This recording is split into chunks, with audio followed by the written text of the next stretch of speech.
Well, hello, and welcome to Lands of Aecathan here on the Artifacts Worldswide's Twitch channel, where a bunch of people who've probably played D&D a little bit too much decide to throw caution to the wind and play D&D a little bit more. That's what we do. Too much D&D is like too many dice. It's not a thing. I think dice addiction is actually listed in that book that has all of the different, mental problems now. I don't think so. The DNR? Yes, that No. one. It's like the DSM. Yes. That's it, the DSM. Or Whatever. the DMS. Whatever. The DNR is for drugs. It's the DML, the Dungeon Master's Lament. That's what it is. DNRs do not resuscitate, so that's Right. a entirely different thing. No, that's DNR. Dr. Smith, Yeah. I have as many Oh, dice you're as right. you do. Just Yeah. So, how's everybody tonight? Yeah. more dice. Again? And they're shiny. I haven't bought dice in a while. I need some. I did. I'm waiting for mine. Oh, jeez. I got an email with a half off sale from someone, so I might have to buy some more dice. Yeah, I just got that message in my thing, and I was like, why couldn't you have done that last week? But whatever. I only bought 4 sets, which for me is like Nothing. really good. Well, send me pictures. Yeah. Send you pictures as soon as I get them? Sure will. I didn't buy any. Sure. Well, will. I have a question for you all. I know for a fact that both Annette and I have family that have been affected by the wildfires on the West Coast. Do you have any of you have family that have been affected? I haven't talked. Oh, sorry. Go ahead. Go ahead. I haven't talked to my mom, but my aunts and uncles are still in California, so I assume I would have heard something. But my aunts up in the mountains, and they have at times had to evacuate, but I haven't heard about this time. I have 2 really good friends. One summers in California and lives in Arizona normally, so she's in Arizona. And the other one, they are the ones that they actually got their camper out and drove it away because it was super close. They weren't sure they were going to have enough time to actually evacuate their whole everything. And so they live in a freaking huge motorhome, and her sister came down from 4 hours away, and they all packed it all up and were able to move it out. So those are the only 2 people I have right now. Okay. Well, good. I'm glad to hear that everybody's okay. But I was thinking it would be nice if we could do something to help. So we're sort of adopting a charity. Yay! We're adopting the California Fire Foundation. Or wait, no, that's the old one. Hold on, crap! I just screwed that Oh, up. that's not right. That's not right. Well, I linked it to our website, so. Yep, I'm getting it. The Wildland Firefighter Foundation. That is correct. They are an organization that provides immediate assistance to the families of firefighters who are either injured or killed while protecting their communities. And we just kind of wanted to call attention to that. I mean, there are a lot of people who are doing GoFundMes for different people who have been displaced, and those are important, but I don't think we should forget the firefighters, because they're the ones who don't get paid anywhere near enough to be dealing with what they're dealing with right now. And so, this is an opportunity to just say, hey, here's something you can do that, if you're interested, go ahead and send a little money their way. It doesn't have to be a lot, whatever you can afford, $1, $5, $10. But you can find out how to do that by going to our website, which is artifactsworldswide.com. and you'll see right on the front page, it says, click here to help us support the families of firefighters who have been injured or fallen in the West Coast wildfires. And it'll take you to a little bit of information, which has also the link that'll take you right to their webpage where you can donate. And you can also find out lots more about the organization and some resources that they have available and how to contact them if you have any questions. So we would appreciate that. And our hearts go out to everybody that's being affected by the wildfires, because this is just... the entire West Coast is on fire. And we are still also, and so it definitely is something that is up close and foremost in everybody on the West Coast's minds. Yep. So... I mean, Oregon, I think it was Oregon, had levels so unsafe they weren't sure how it was going to affect people of the smoke. Yeah. Well, the smoke has actually apparently made it to us here in Michigan now. So... You can see the haze over the sun. No joke. yeah. Yep. Wow. Yeah. So anything you can do to help, greatly appreciate it. All right. I think that's the end of our announcements for the evening. So it's time for me to officially welcome you back to the lands of Aecathan.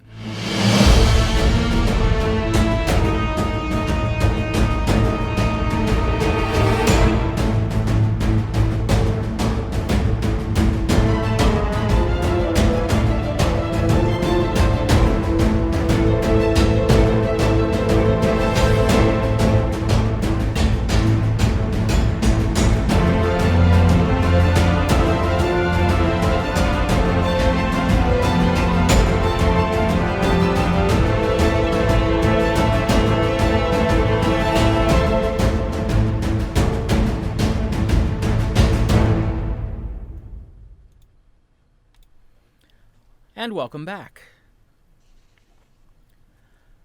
Well, we had an interesting session last week.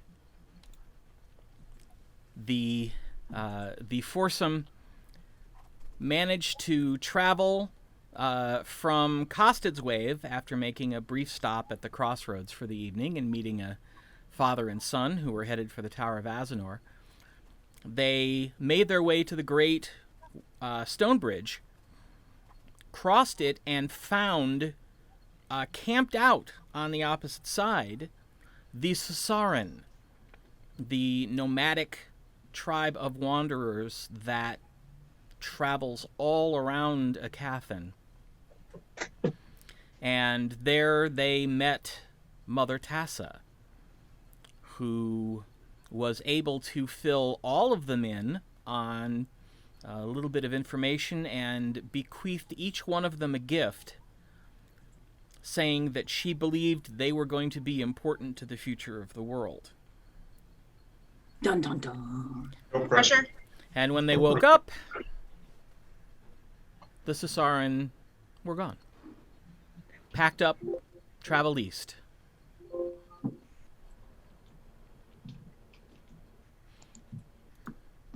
And after collecting their things, having some breakfast, the group decided to head back out and continue their way toward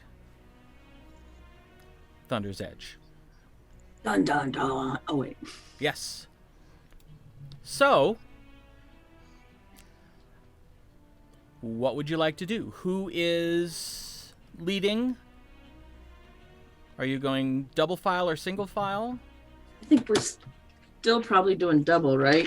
Yeah, inquiring GM minds want to know. Usually Aramin and Tasha in the front and Arabelle and Zorith in the back. All right. Yep. Then if you would go ahead and give me a perception check. Oh, first rolls of the night. First roll with my new cool shield that gives me advantage on those. Oh, snap.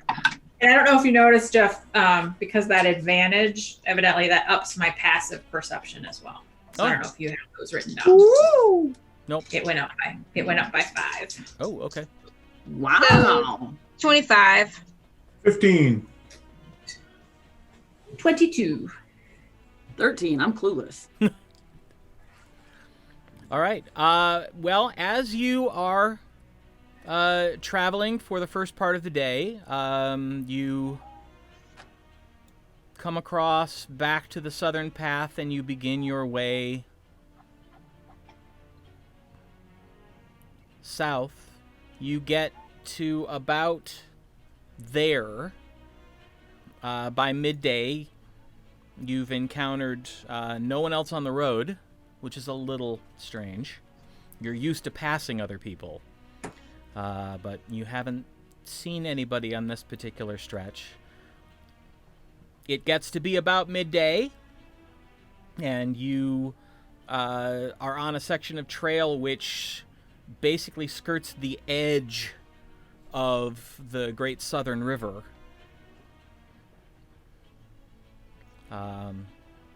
Be a nice place to stop if you were so inclined, or you can eat in the saddle. We could probably eat in the saddle. The horses need a break, though. I don't know. They're probably okay. Let's see. Yeah, they could use a break. They're interested in the water. So at least You said enough it's a river, to stop right? and drink, yes. Yeah, so it's not salty. So No. yeah, give them some water and a little feed. All right. Hop down and stretch out for a bit. It's a nice day. It's not too warm. It is mighty humid considering you're right on the river.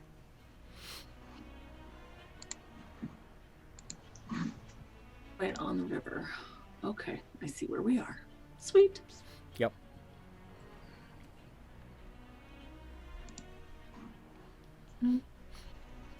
Okay, well, I'll take my little trail rations and mosey over to Zorith and sit down next to her. All right. Hello. Hey, Zori. I don't need any of your trail rations, by the way. I know you're going to offer them to me. I can live without. So, that was kind of interesting back there last night, huh? Yeah. It was cool. She was kind and wise. Agreed. Did she tell you about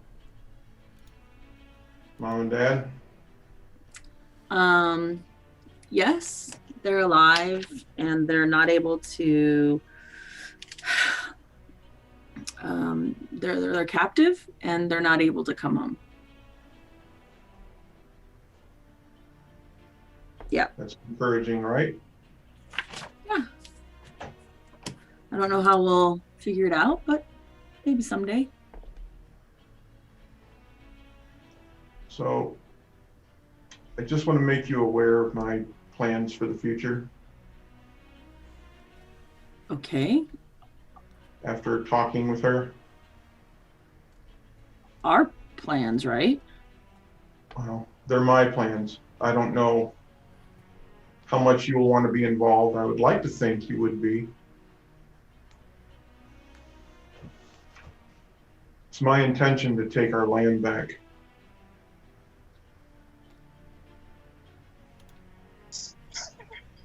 That's awfully. They couldn't manage to do it. I mean, are you going to get a bunch of people together or Many people as I can. pre-war, post-war, during war? When I'm able and capable and feel like I'm strong enough to do it. Whenever that is. Okay. but our history, our culture, everything is still there, untouched. It means something to me.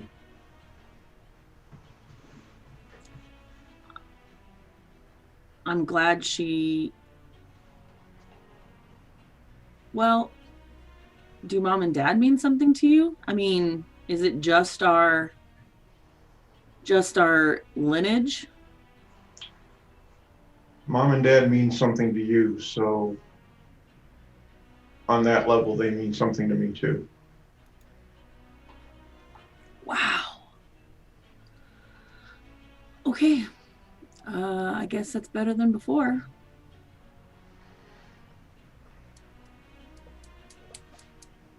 Yeah. Okay. Sure, why not?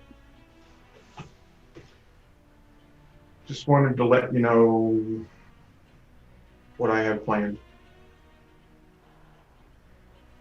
So that when I decide to do it, you're not like, what?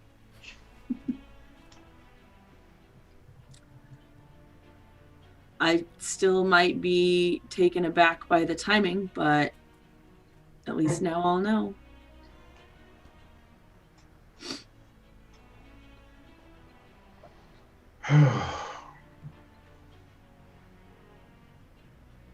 Well, you want the rest of this? Nope. We better get going. Gets up, brushes the grass off of him, and goes over to his horse. Are we sitting on the bank of the river? Is that what it was? Or just kind of close? Probably pretty close. The horses are drinking, so. Yes. Are there like fancy rocks? Pretty rocks? Mostly it's just dirt. I will look Little rocks, but you know. I will look for a fancy little rock. All right, make an investigation check. 10 minutes worth. Well, that's not bad. Investigation? Yep. 16. 16. You find a rock that is relatively smooth. Apparently it's been in the water for some time. That's kind of almost patterned. It almost looks a little bit like scales in terms of a pattern, but it's a rock, but it's a pretty rock. Cool. Put up my pocket. Get back on my horse. All right. You continue onward. Go ahead, make another perception check for me for this next bit. Oh. 12. 13. 14. Which? Perception. 17. 17. No, oh, sorry, 18. 18. 18. Well, you're riding along. Everything's fine. And then... And then it's not. And then it's No, and not. No, and then. No, and then.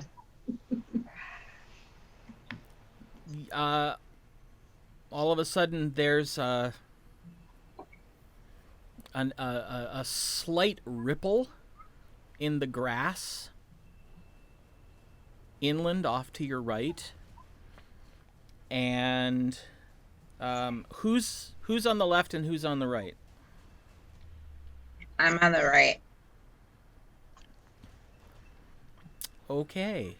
And I think I'm behind her usually, because I think it's Aramin, Arabelle, Tasha, me.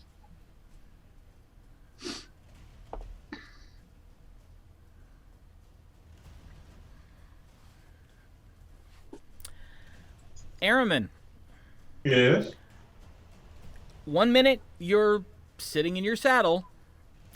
The next minute you're on the ground, and there is something very large and furry on you. Oh, good, not snakes. ROUS's. No, significantly bigger. Bigger than an RUS? It's not Yeah. a snake. I'm good.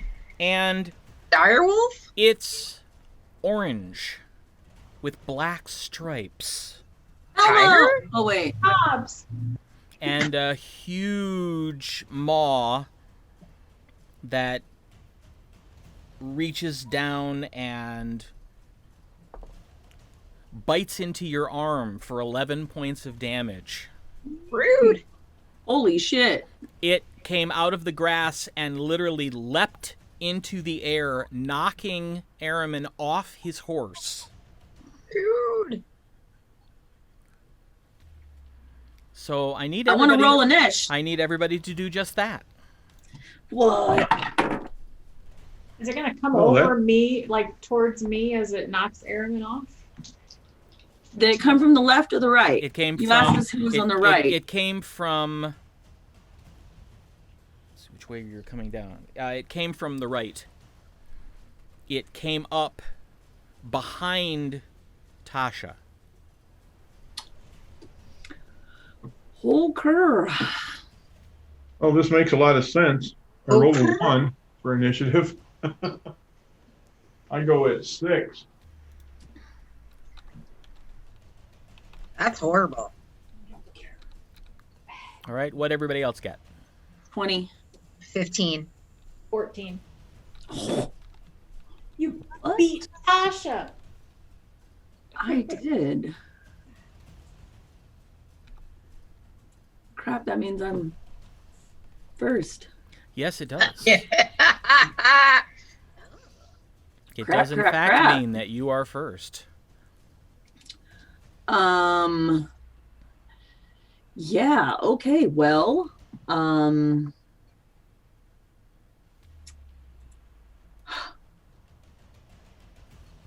let's see. I usually have much more time. And I also, the one that I was looking at is if nobody's in melee with it, so that won't help.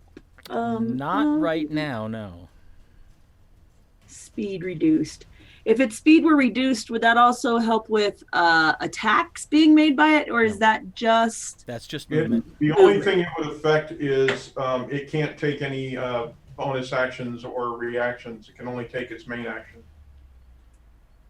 Well, if it's slowed. Well, that's what Ray of Frost does, doesn't it? No, it just reduces movement speed. Oh, okay. Yeah. Just ignore everything he said. Never mind.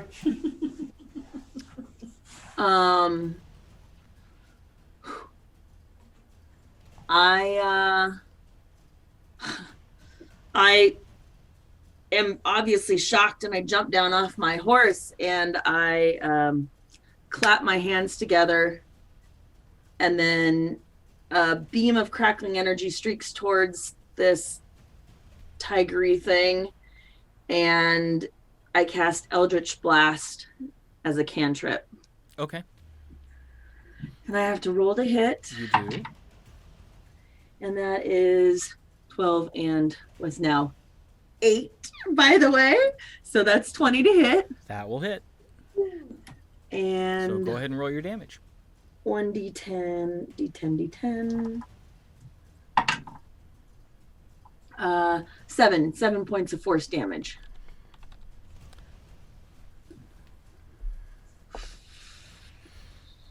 All right, you see it blast into the thing's side, and you can actually hear audibly a couple ribs snap, Ooh. but it doesn't move the creature. Ooh. Tasha, I cast sleep.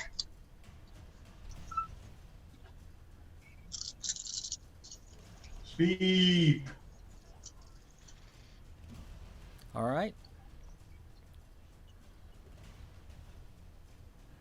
Go ahead and roll. Let's see how many. 31.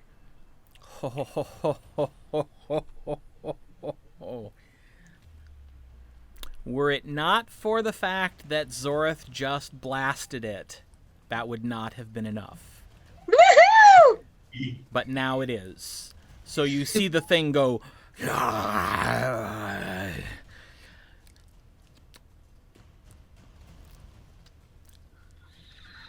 And just kind of nod down and sort of fall, just like drop, and still partly lying on Araman, but not completely.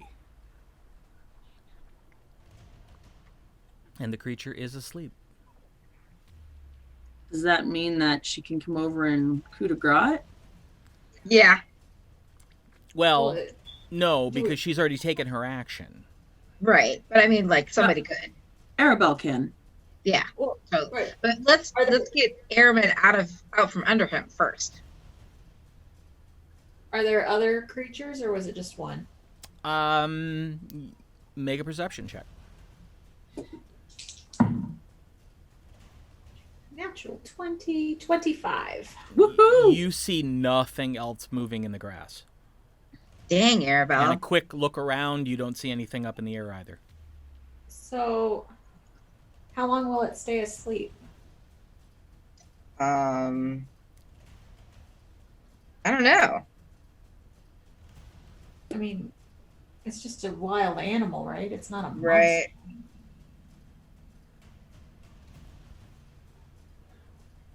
Are you intending to It leave says it? duration 1 minute. Okay. So, Oh, 1 minute's not going to give us enough time. Do we know what kind of creature this is? It's a tiger. it's Okay. tiger. Okay. Like And- a real tiger. Yes, and We don't eat tiger. And you do notice that it seems to be kind of gaunt. So this Oh, one's poor great. thing.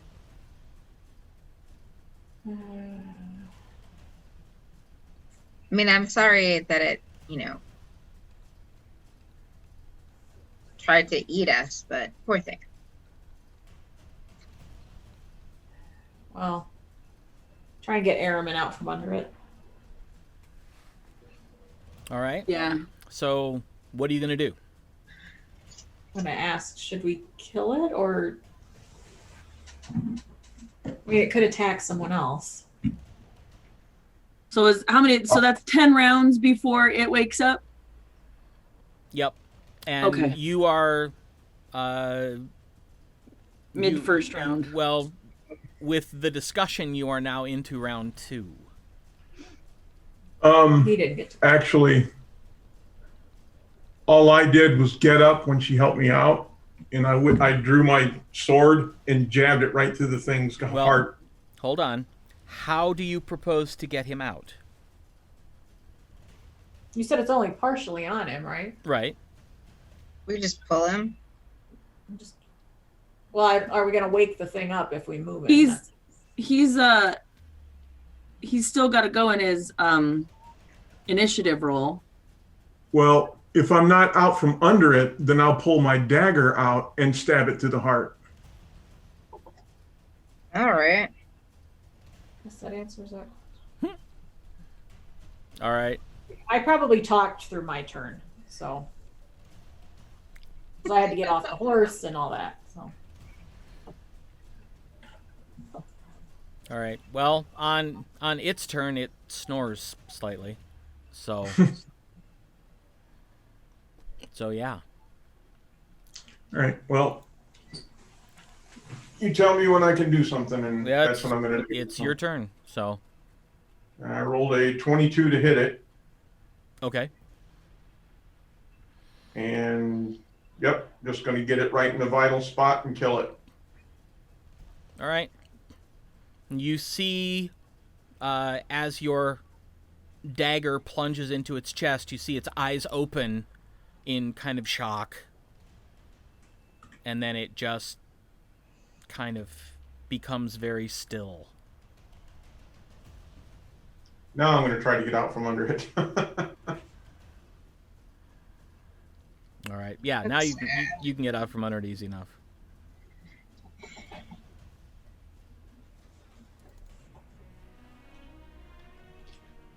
So even though it sounds gross to us, is this like edible meat? I mean, for the We character. don't know where it's been. Make a survival check. It doesn't look like there's much left of it anyway. Yeah. Maybe leave it for Survival check. a predator that needs something to eat. Oh, a 19. 22. Nice. 22. It is edible. But what's worth the most of this would be the pelt and the teeth. But since you don't really have any training in skinning animals, Yeah. And we'd have to travel with it, and yeah, you have to like dry those, and yeah. I guess someone else, another creature, will feast on it. Yep. You would, after a couple days, you would be attracting other animals from the scent, I'm sure. Yeah. Yeah. Circle of life, all that jazz. Stringy cat meat.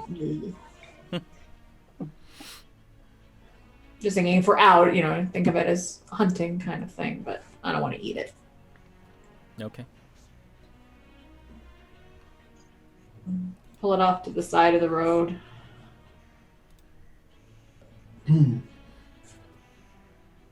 All right. I will help. Go over and get back on the horse. Are you going to tend to the rather large bite wound in your arm? Yeah, I'll lay on hands. No. All right. You said 11. Yeah.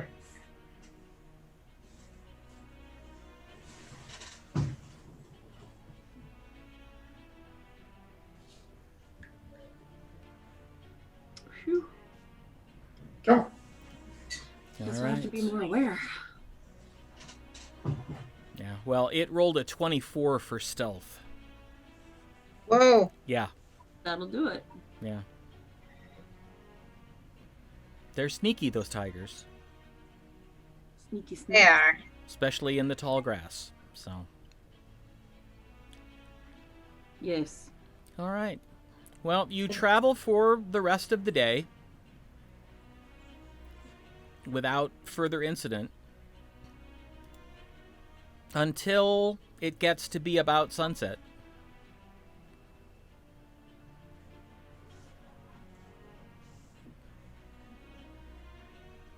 What's the area look like? Relatively close to the river still. Probably just some 50 feet away. The bank and grassland.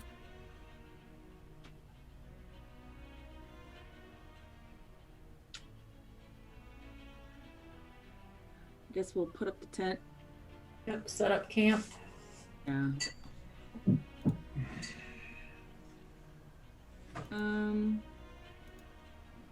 Kind of do like a little sort of perimeter walk. Do I find anything? Do I see anything? Make a perception check. Yeah. No, I do not. 8. 8. I'm kicking dirt clods, apparently. Yeah, you really don't see anything big or small. Hmm. Well, I guess we're gonna put down the tent and do some watches. Build a fire, eat some food. All right. Standard watches.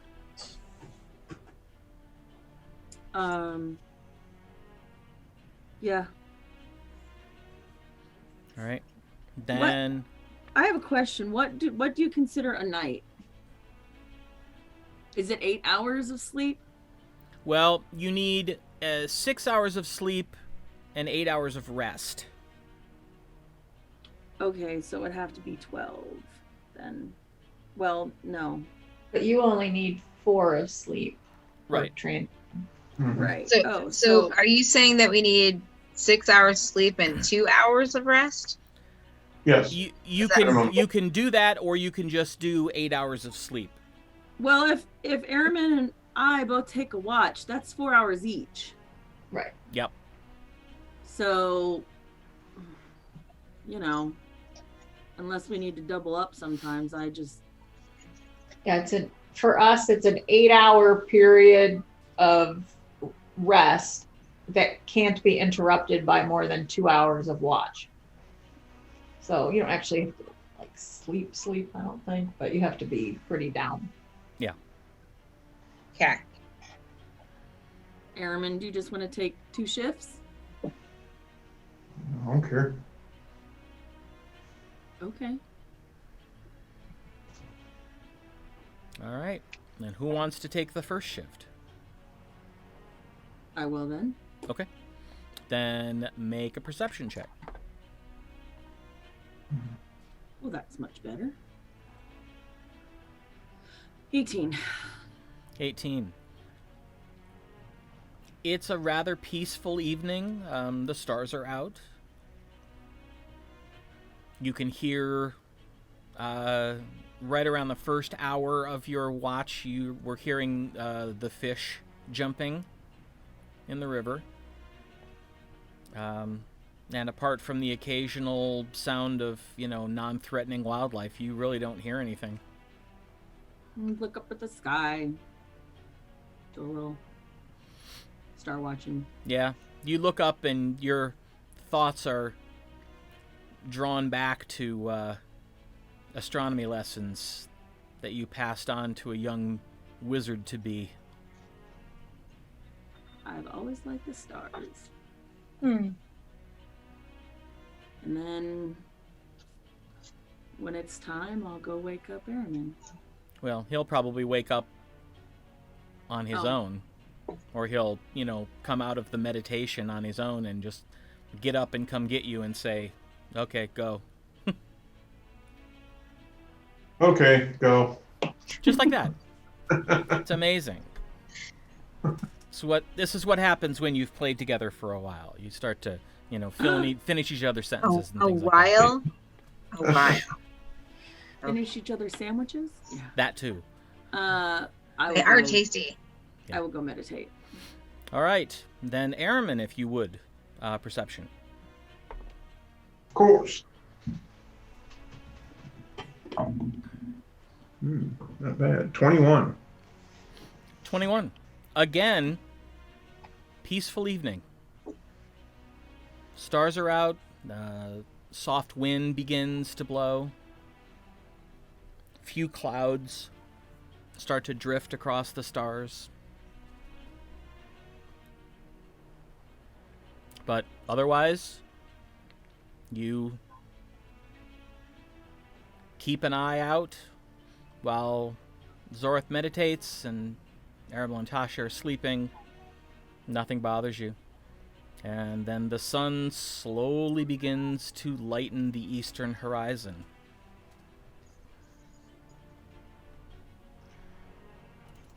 Get up and go down to the riverbank and pray.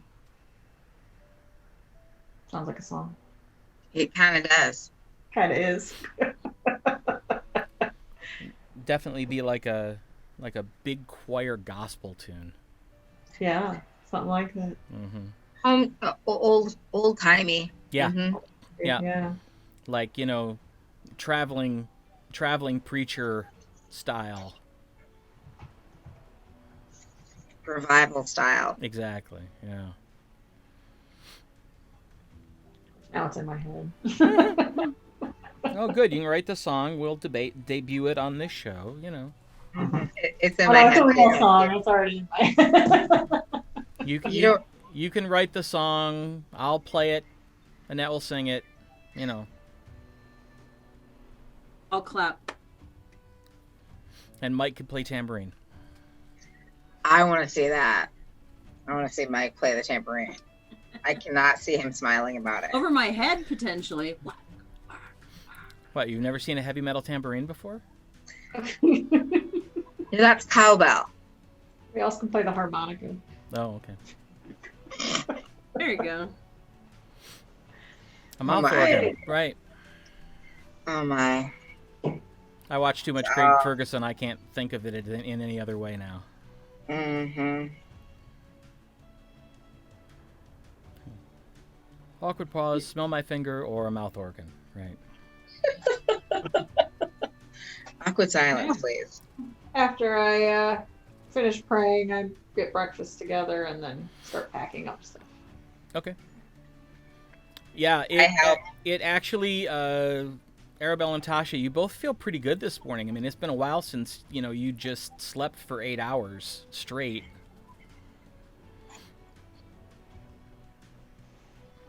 So I'm humming to myself and not the same thing that, Arabelle was singing, but Right. Probably not. I'm just gonna say we really haven't talked about what Mother Tassa said to us individually. Anything that helps with our current adventure. I mean, she talked to me about some stuff, but that's not really important. So I'm assuming that she talked to you guys about some stuff. But stuff that applies to this adventure. Oh, and then I show my wand of the War Mage. She gave me this. She gave you the finger? She did. She gave you a monkey finger? That's weird. I think it's black. Isn't it black? It's a bone with 3 knuckles, but it's black. Yep.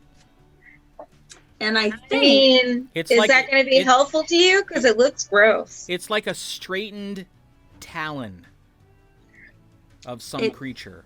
She said it came possibly from a dragon. I am so psyched. It's supposed to help me. I mean, I'm happy for you, but it looks gross. Mine's pretty. And shiny. Do you take it out of the case? Hell yeah! And I go, strong. This is a magic item. Yeah, if you know what I'm saying. It makes her old lute sound like a tinny kid's fiddle. I feel like you should put some mud on that or something. No.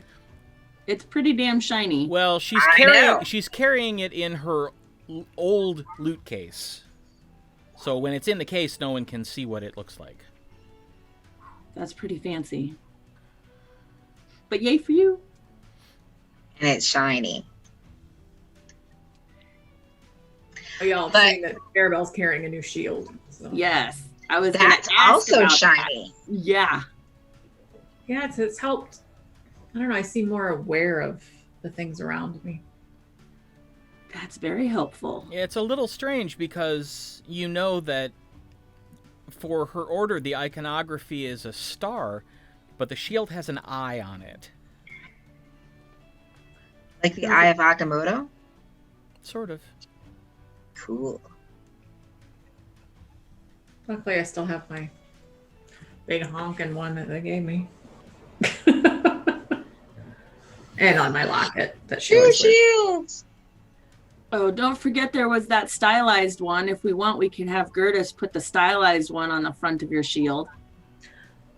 Well, I don't know if it would disrupt the magic because I think the eye might be what sees, but I don't get to keep this forever. That's a good point. I'll pass it along, so it might not be good to. No, not the new one that you got. But in one of the shops back there was a stylized. Oh, right. Yeah. But I don't want to ruin the magic on it, so no. Never mind. Yeah. We could ask. Okay, so I don't remember exactly, but Tasha does. And so what exactly did Mother Tassa tell Tasha? Because there was some pertinent stuff in there. Yeah. That you were... you had a poor childhood and a tender heart. Well, that's not pertinent. That we would do okay as long as it's on 3 separate fronts, but if 2 of them join together, it would not go so as well. of Aecathan. If So all as of now, 3, So what I do remember is that the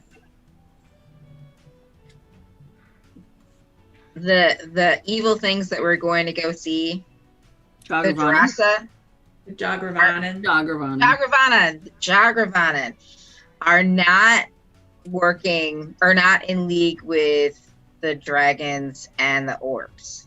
Right. Yeah. But they could be, and that would be bad. Like they could join together, but they haven't yet. So and then also that the Jagravanans they've been kind of stuck in the desert and they want more. They're looking for, they want to see the water and they want green land. And that she also told me that if we could get one of them to turn against the others, they might help.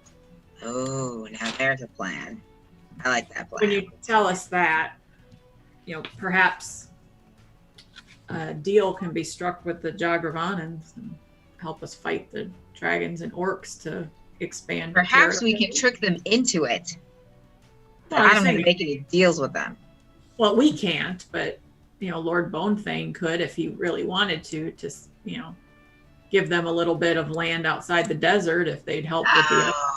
Okay, I see what you're saying. She also told you about the white minion. Yeah, I was gonna share what she told me. White minion.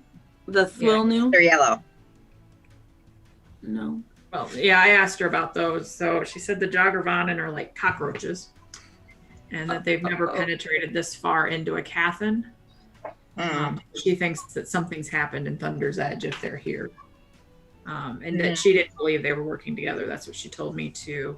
Okay. The white creatures that we encountered before are servants of the Thwilnu. But those kind of minions. Sorry. Oh, you meant the minions. Yeah. Those are yellow. Beater. Banana. And I talked to her, I mentioned Synchron to her, and she had kind of a funny look on her face. I don't know. But she didn't know of him. There's something about Synchron. Something about Synchron amused her, I think. Yeah. But the Thwilnu are cunning, but she doesn't know if they're wise. But if the minions are wandering, then it seems like they're just on their own, not that they sent them out here. So maybe they don't have control over their minions. Right. Or they've just, once they got what they wanted, they left and just left the minions here to do whatever. Oh. Well, that's helpful that the Jagravanan might not be already in league, which would make our task slightly easier. Right. We just have to keep them from joining forces. Because if they all 3 do, then we won't win the war. Piece of cake.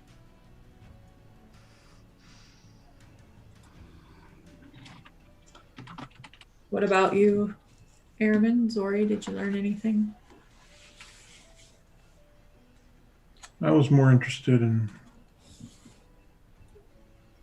my culture, my land. She had some good things to say about that. About Thuxelthune?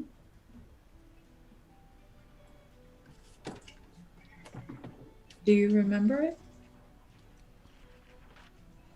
Some, not very much.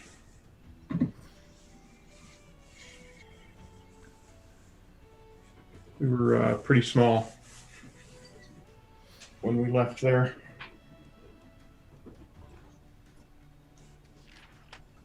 I guess it never occurred to me when we're in Airmaw at some point I could introduce you to my mother. Your mother? Well, I mean, she's an elf. She might have stories for you. Oh.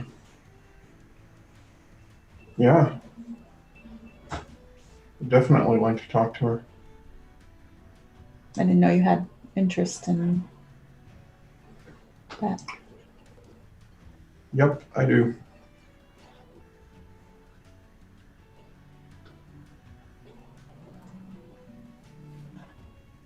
And she just gave me this cool cloak. I saw. Super fancy. What's the cloak do? Oh, keeps me dry when it rains and keeps me warm when it's cold. I'm not buying that. I mean, it does that, but it probably does more. Allegedly, it helps me hide without the use of shadows. Ooh, that's nice. Also fancy. Pretty exciting. Did you ask her about your family? Yes.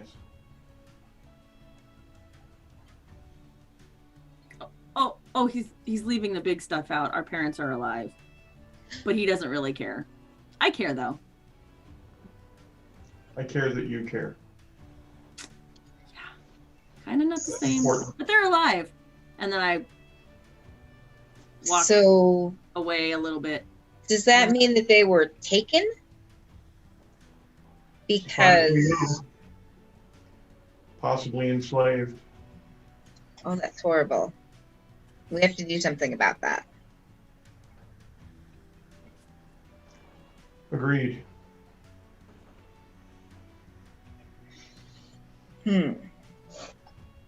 I walk after Zorith.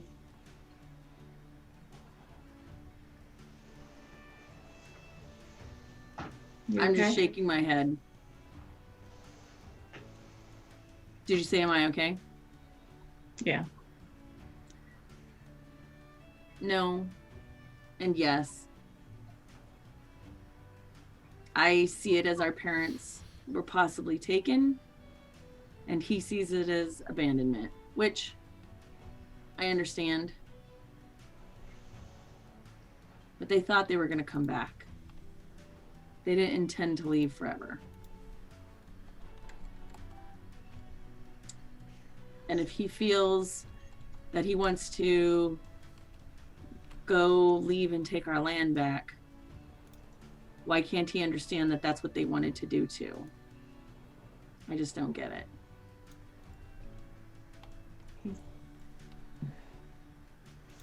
He wouldn't be leaving defenseless children behind. Well, I can only imagine. we would have probably died in the orc attack Each. then anyway. You know, I don't know. They were trying to make a better future. It's okay. At least I know they're alive.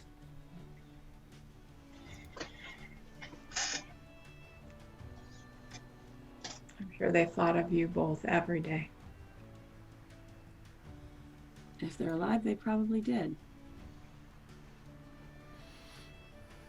We'll But- do whatever we can to help you get them back.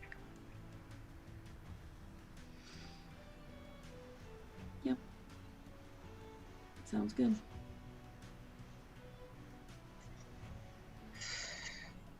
We have even more goals. What'd you say? Did So you we wanna- have- Oh, Annette? I said we have even more goals now. All right. And then It's a lot of goals. Arabelle? Arabelle asked Zora if she needed a hug. I'll always take a hug. She gave her a hug. I'm going to kick around some dirt clods and see if I can find another rock and then walk back. All right, make an investigation check. Yeah. Not very good. Investigation. 11. Yeah, I mean you find a couple rocks, but they're nothing special. I'm going to pick them up anyway. Because you're actually, like 50, 60 yards off from the river, and the prettier rocks are usually closer to the river, if not in the Pick 'em up river. anyway. So, okay. Putting them in a pocket. I turned back. She's looking in the dirt. Did she tell you anything about having a destiny? To me? Yeah. You asked me? Oh no. Tassa, she didn't say anything. About a destiny? Annette? Hmm? Arabelle asked you. No, I asked you, Zora. Oh. I said she but stopped and Tasha, went back around. not Tasha. No. I told you all the things I know. I think. You did. No, she didn't tell me anything about my destiny. She just told me about my present. Well, if I don't figure out my present, my future will be... I'll let you guys down if I don't figure out how to take care of this hesitation in my spellcasting. If I don't have some more confidence, then it could potentially be dangerous. I don't necessarily know if that's a destiny or the future or the present, but I need to figure it out. Did she tell you your destiny? She told me I didn't have one. Oh, you get to make your own. Yes, but she said that's not normal. Are any of us normal, really? Yeah, But I I- was just going to say that. That I changed mine. Well, you just did your fancy fight and trial thing, so you at least know where you're headed. Sure. I mean, that's other than knowing what you'd like to happen and knowing where you're headed, those are the only two things that would really matter. We're headed to Thunder's Edge, and eventually you'd like to fill in the blank. Live Evidently quietly. Help Aram and Help rid the land Airmen. of the throne. And have a school for impoverished children. That'd be cool. That I'd would help be you with that. But, you know, we know where we're headed. Like I said, that's... We know where we're headed today. Yeah. That's all we can know, really. Airman gets up on his horse and he says, "We're headed south if you two would quit yakking and get on your horses." I pick up one of the rocks and kind of throw it at him. Good plan. Roll to hit. With your tiny pebble. Not very dexterous here, so.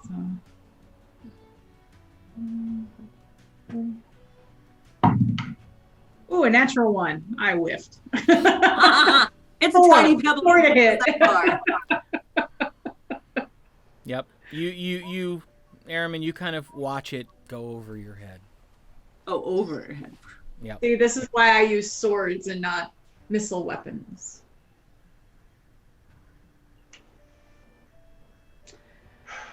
All right, I walk. Get on over. the horse.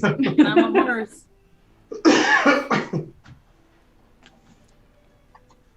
I pat my horse. You said something earlier about wanting to name the horses. I did, but I'm not sure if anybody has their name picked out yet. So Mutton. Mutton? Oh, that's awful. Hold on, I got yours is the black one. Dooming Mutton the is horse, my horse. dooming the Oh, horse no. to a sheep's fate. Exactly. Arabelle's is the white, so it's Mutton. What does my horse look like? Yours is the red brown. Oh, You can think about Gambler. What? Gambler. Good name. Gambler. I don't think I'm going to actually name it Mutton. I'll come up with a new one. You could just call it bait, then.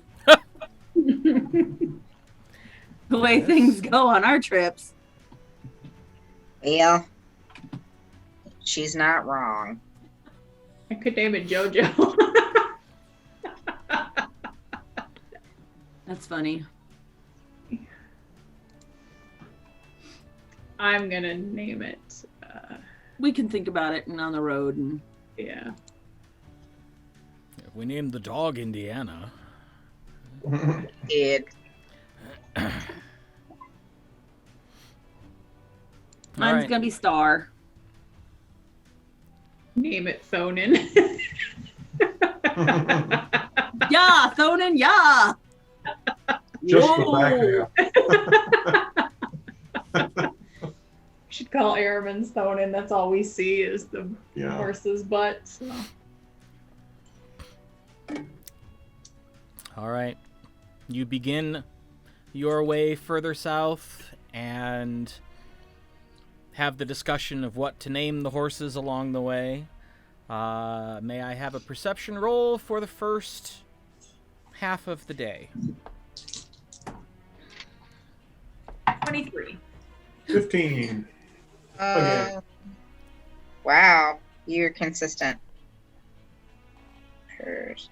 23. 21.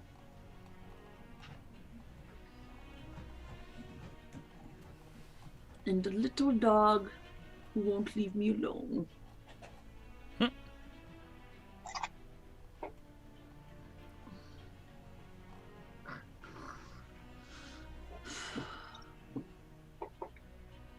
Oh, yeah. Duh. Sorry, having a momentary brain fart here. Araman, you decided not to name yours? I need to know if mine's a mare or a stallion. Oh, that's what we were going to do too. Oh, yeah. Figure out what they were. Because I'm not going to name a stallion Fluffy. Sure. You know what? I'll let you decide that. Okay. Mine's a stallion.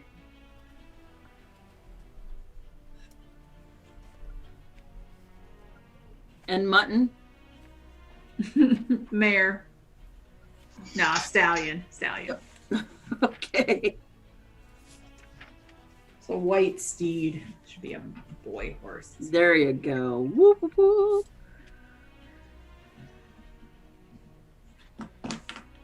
Mine's a mare. Okay. Is her name going to be Fluffy? No. Okay. Fluffy. Petunia. Oh, jeez. I like it. I'm writing it down. No, don't. So what did everybody get for perception? 15. 23. 23 also. 21.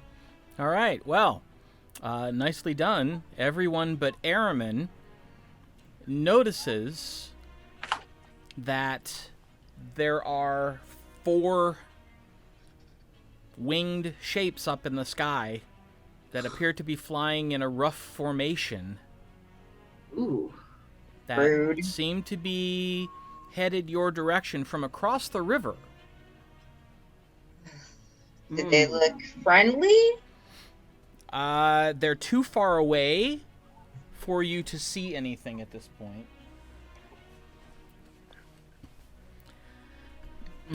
But as they begin to approach, you start to hear this Buzzing? strange music, this strange singing, just on the edge of what you can hear, getting a little clearer as they get closer. I'm going to turn my horse to face it. And as you start to, Araman, you see Zorith stop and turn her horse to face the river. Me too. Yeah. Well, I'm certainly on high alert. I stop and look. Araman, you start to hear the music too, and just about the time you think you can make out what the words are saying, Mm-hmm. I need all of you to make a wisdom saving throw, please. Oh, man. Ooh. That's not horrible. Wisdom 16. saving. Dirty 20. What'd you say, Annette? 16. Yeah, me too. 23. Okay. The song is odd. That's the only way you can describe it, is it's just strange. Taint natural. Nope. And Right. as they start to get closer, they're probably about 150 feet off.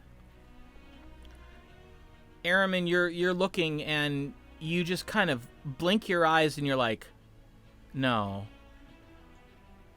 that can't be. You're seeing bare female breasts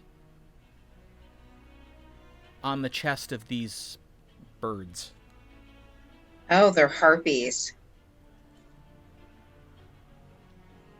Is it a save against being charmed? Yes.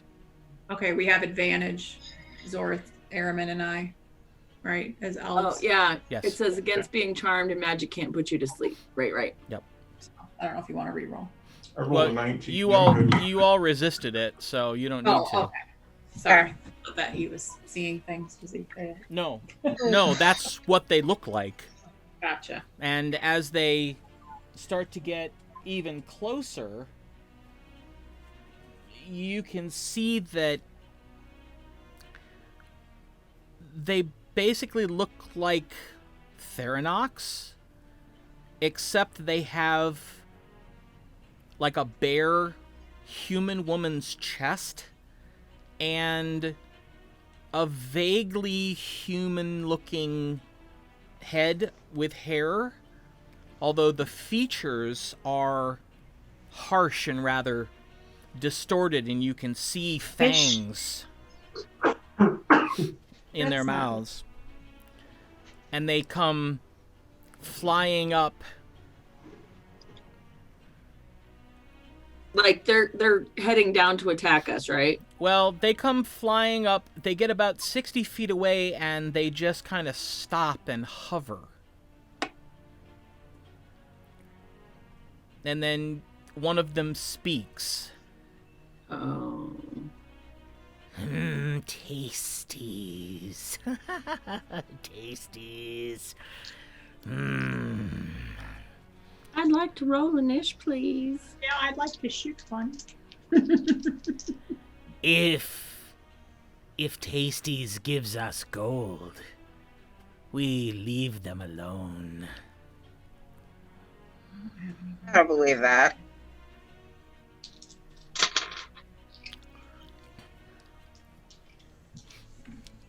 There are 4 of them, though. Yes. 4 of them. Yes. Big? How big? Like big like us? They're big like they're Theranox? they're Theranox sized. Oh, geez. Come on. They're not. Theranox are big. They're like, Okay. Eurasian evil eagle owl big. Oh. they're Okay. big. I don't know if we can do all 4. I'll back my horse up kind of to be like in the middle of everybody so I can... You heard that, right? What says the Tasties? Do we have gold? How much gold?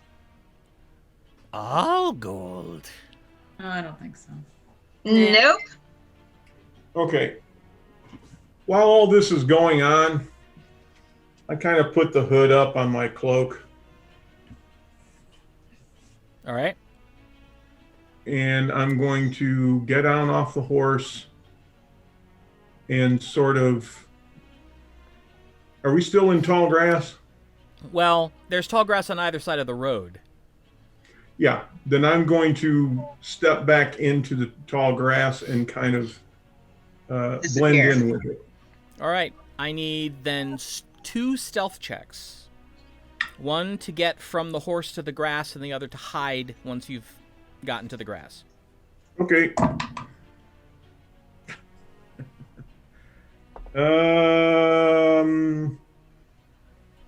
15 for the first one.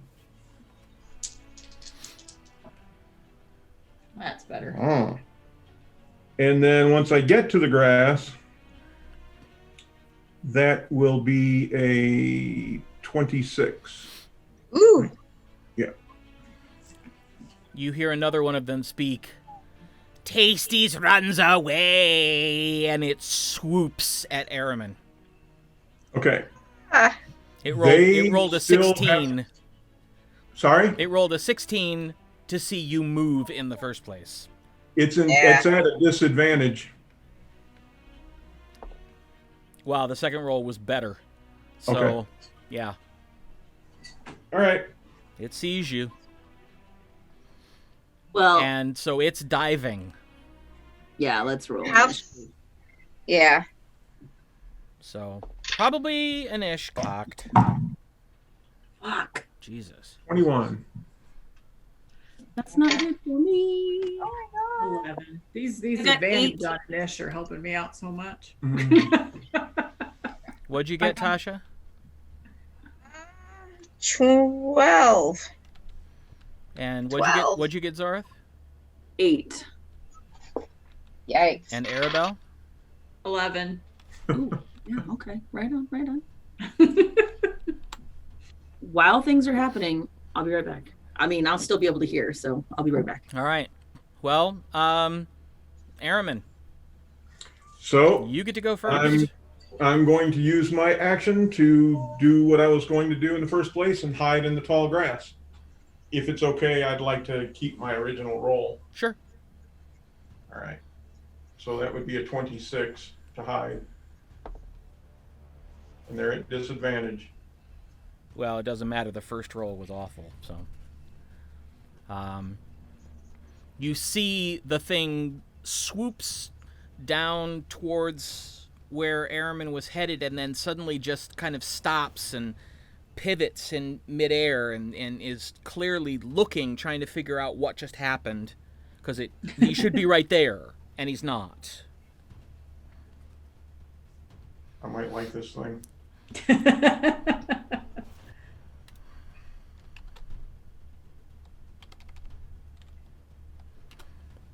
All right. Well, I'm going to take a shot at it. Okay. Doobie doobie doo. Oh, I get it at advantage because I'm hidden. Well, Ice jail, man. no kidding. There it is. Does a 14 hit? A 14 does hit.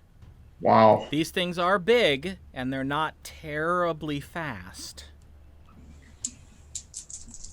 Right.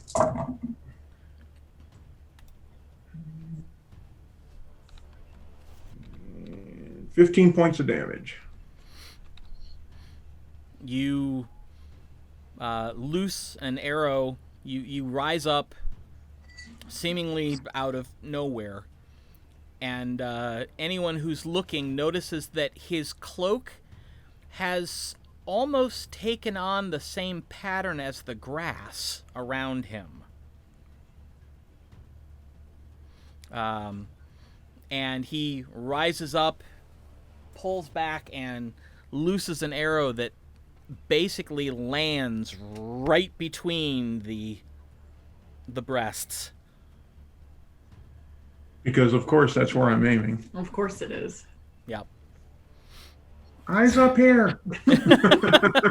My face is up here. Yeah. All right. Well, now it's their turn.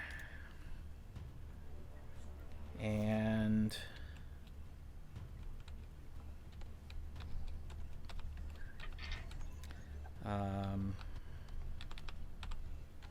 one of them is swooping down at each of you. Ah. So, Oh, that does make the most sense. Theoretically.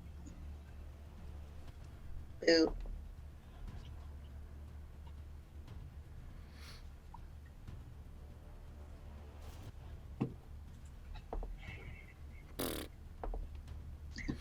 and the one that's flying at Arabelle clearly is a little gun shy because she didn't even get close.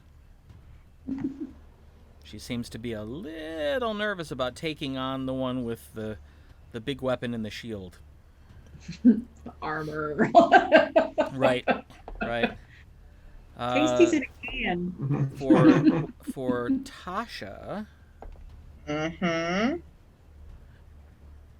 it flies over and manages to rake one of its claws Ow. across your left shoulder Rude. for 6 points of slashing damage.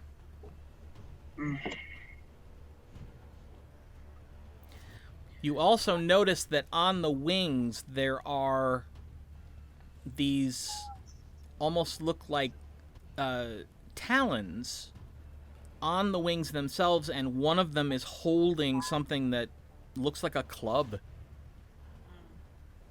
Great. So it tried to hit you with that too.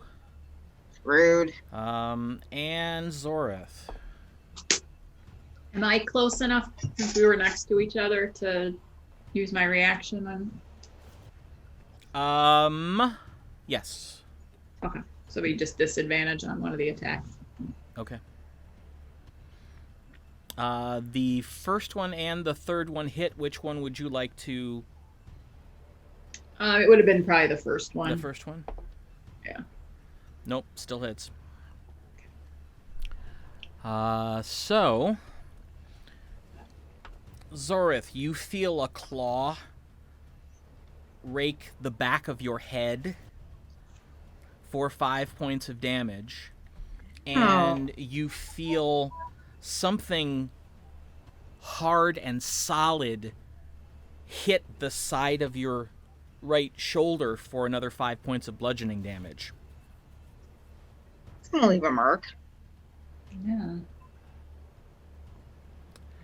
And that completes their turn. They are now veering off and preparing to come back around. How close are they? They are already back up in the air, probably about 20 feet Okay. at this point. So, Tasha, you're next. I cast Bane on them. All right. Do I have to roll anything for that? I don't think so. Okay. And what does that do? Let's see. Whenever a target that fails this saving throw makes, so it's a Charisma 14 saving throw. All right. The target must roll D4 and subtract the number rolled from the attack roll or saving throw.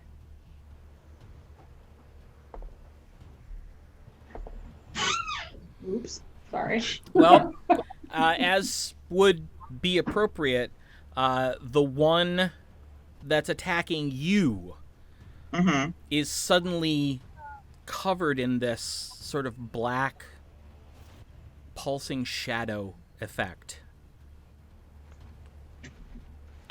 Cool. But the other three appear to have resisted it. Mm. Bummer.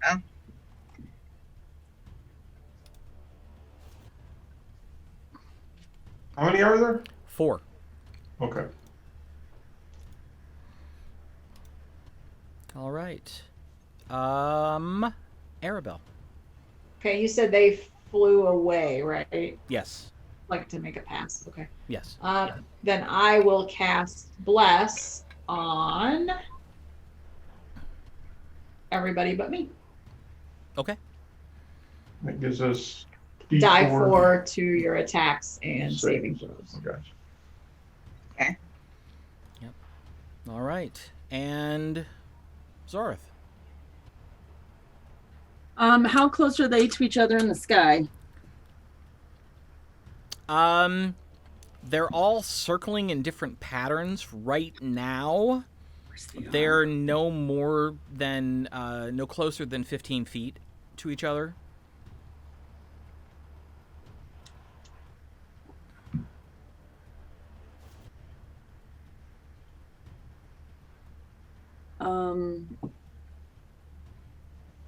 I'd like to.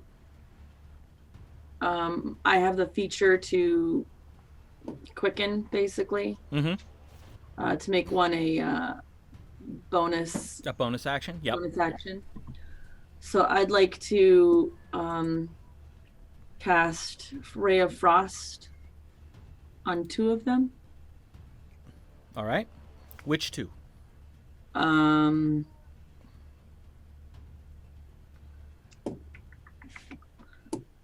Because one is down with. No, They're all in the sky. they're all in the sky. Yeah. Yeah. One of them is injured. Well, the injured one. Oh, the non-injured one. 2 of the other ones. Okay. There's one attacking each one of you. So the one attacking Araman is the injured one. Okay, so 2 and 3 then. All right. If you give them numbers, just 2 and 3. Okay. Then go ahead. Now, is this roll to hit or did they roll to save? Roll to hit, Okay.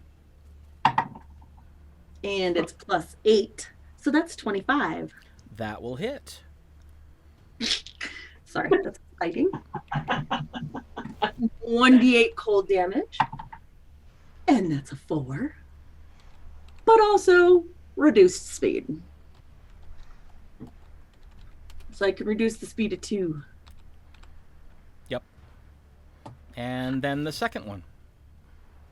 Oh, individually. Oh, okay. Yes. Well, they're 2 different rays. Yes, they are. Okay. 12 and 8, 20. That will also hit. Oh, okay. Or again. Yeah. All right. Not a lot of damage, but it'll slow him down. You lance out with 2 rays, and you see the beams strike them. It doesn't seem to hurt them all that much, but you do see the ice form on their wings, and they're having a little bit of trouble keeping aloft now, so they're moving slower. I'm gonna scream, "Take that, bitches!" All right. Araman, we're back to you. All right. So I'm going to take another shot at him. All right. Hold on. I have to do sorcery points. Hold on, let me figure out. Good. Does 13 hit? It does. Is that with your die for? Yeah. Yeah. rolled it. All right. So 8 points of damage. 8 points. All right. You see that this shot has actually pierced the right wing of the creature trying to attack you, and it goes and begins to sort of down toward the earth. It's not a plummet. It's semi-controlled, but that It's like one one of won't- those helicopter spins. Oh, Yeah. lordy. Well, that one isn't going to be flying for a while, if ever. Good shot. So, anything else you'd like to do? Yes, I would like to hide. All right, And go ahead and roll. okay. So dirty 20. Dirty 20. All right. All right, so now it's their turn.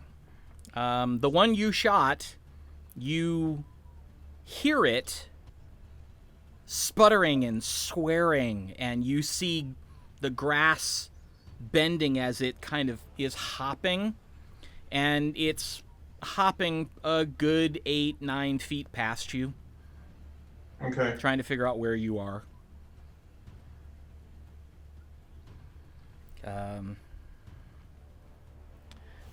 For Arabelle,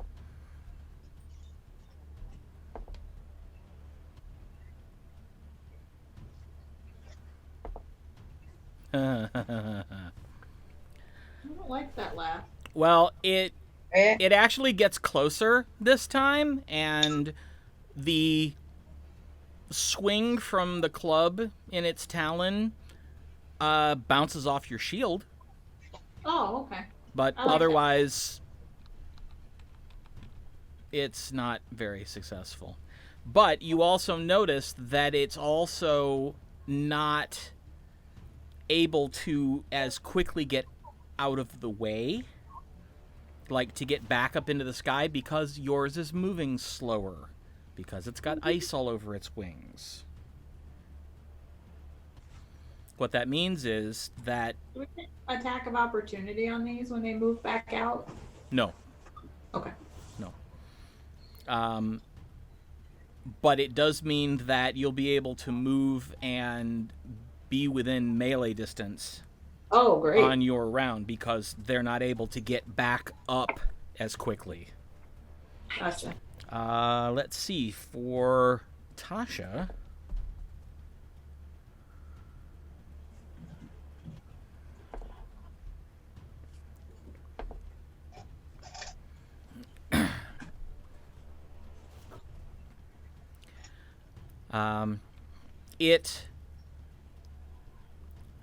It flies at you again, and what kind of armor are you wearing?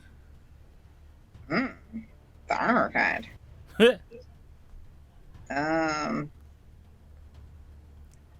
Seems Leather. Leather. Leather. It mangles the claw attempt so badly that it actually snaps a talon on your armor. Oops. It rolled a 1 for that attack, but then it does manage to bring its club around and hit you on the head for 4 points of bludgeoning damage. Bonk you on the brains. Itch. Bonk you on the brains. Watch the dew. And I just got this done. the one going after Zorith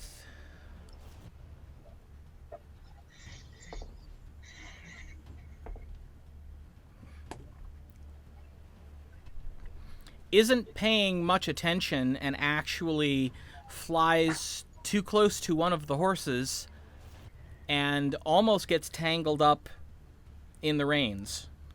Harpies aren't very bright. No, they're really not. Yeah, their intelligence bonus is -2. Oh. So yeah, and that one also rolled a 1. Jeez, we like these dice. Keep using them. All right, that brings us to Tasha. Well- It's only about 10 feet away this time because it's moving slower. Okay. Ooh. I just rolled a 20. Aha! All right. Well, roll the die twice, and then add your bonuses. Let's see. It helps if you look at, I don't know. Okay, so 21 to hit. Yep. Well, I rolled a 21 for the second roll dice, I guess. No, Is that how it works? You don't roll to hit again. Roll your damage die twice. Oh. Yeah, okay. You hit it. A natural 20. You hit it. You don't need to Okay. roll that again. Sorry. It's all right. Roll that twice. And then add your bonuses once. Okay. 15. 15. All right. With my crossbow. You see the bolt strike it right in the center of its back, and you see feathers like poof off it, and it screeches and is continuing to attempt to fly, but it is clearly in some pain.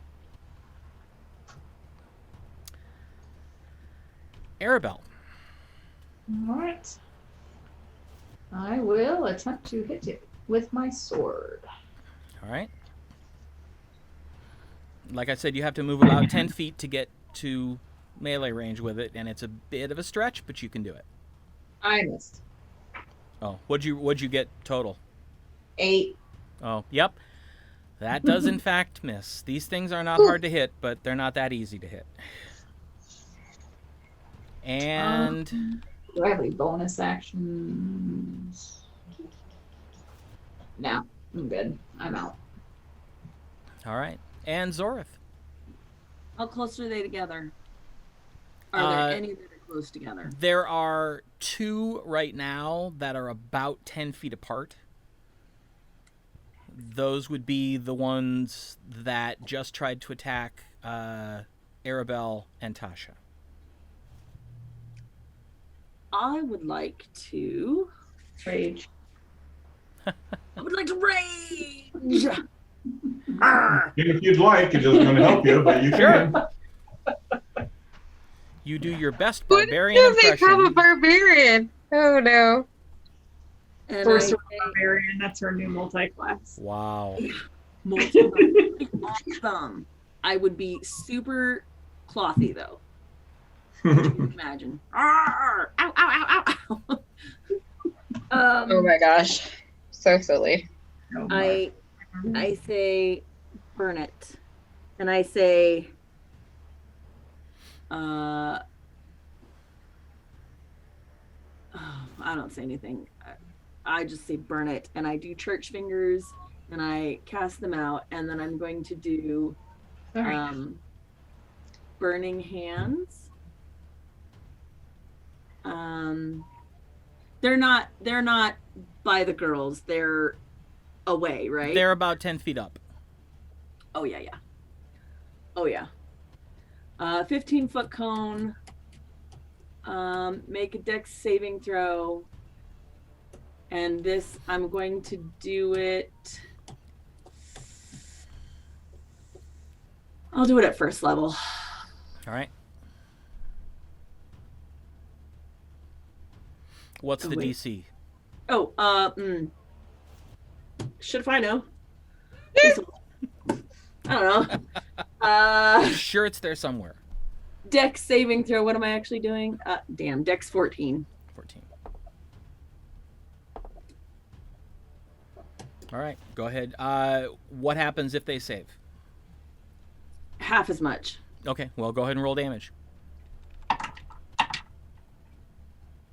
5, 7, 10. 10 points. Nice. You catch Fire damage. you by the catch way. one of them full. It just rakes across her torso, and it burns her fairly badly. The other one manages to sort of angle a little bit, and it burns her, but not as badly. Okay. But I might yell back off, bitches. Back off, bitches. all right. Okay. We are back to Airman. What do you do? What do you do? Dun, dun, dun. Oh, Sorry, we were still muted. Oh. The one that's floundering around on the ground, looking for me, can I get a eye on it? Make a perception check at disadvantage because both you and it are down in the grass. Okay. Okay. 7. 7. You know vaguely where it is, but without moving, you can't be certain. Then I'm going to look at the grass and take a best guess and shoot it. All right. It'll be a shot at disadvantage then. Right. So since I've been hiding, it'll be at a straight roll. Okay. Natural 20. He's really good. Apparently. I heard you. You're right there. Got it. Yeah.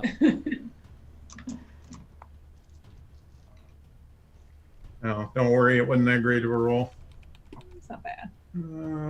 So let's see.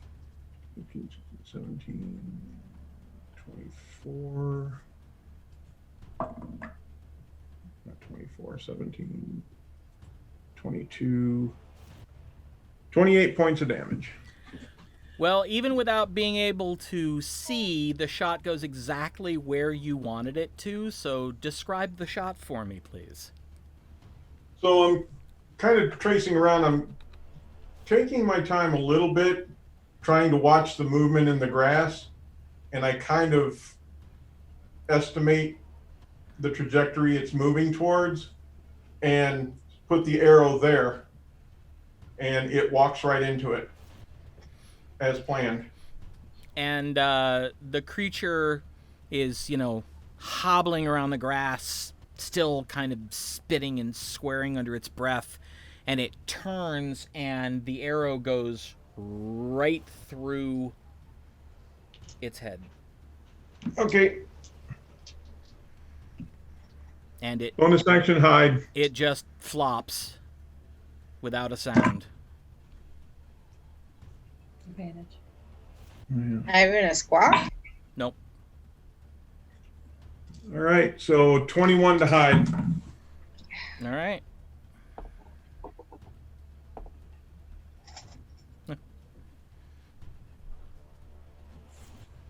You believe that none of them saw you. We'll know in a minute. Yep. So, now it's their turn. So, again, one of them flies at Pam.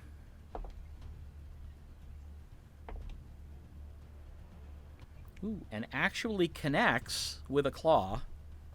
Hey now. You're an all-star. Get your game on. For 6 points of damage. That talon happens to just find that gap in your armor towards your neck. Ah. Yeah. Rude. Yep. Tasha?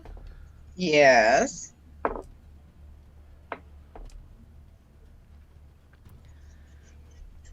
The first, she comes down with both talons extended and manages to sink the first one into your left shoulder for 6 points of damage.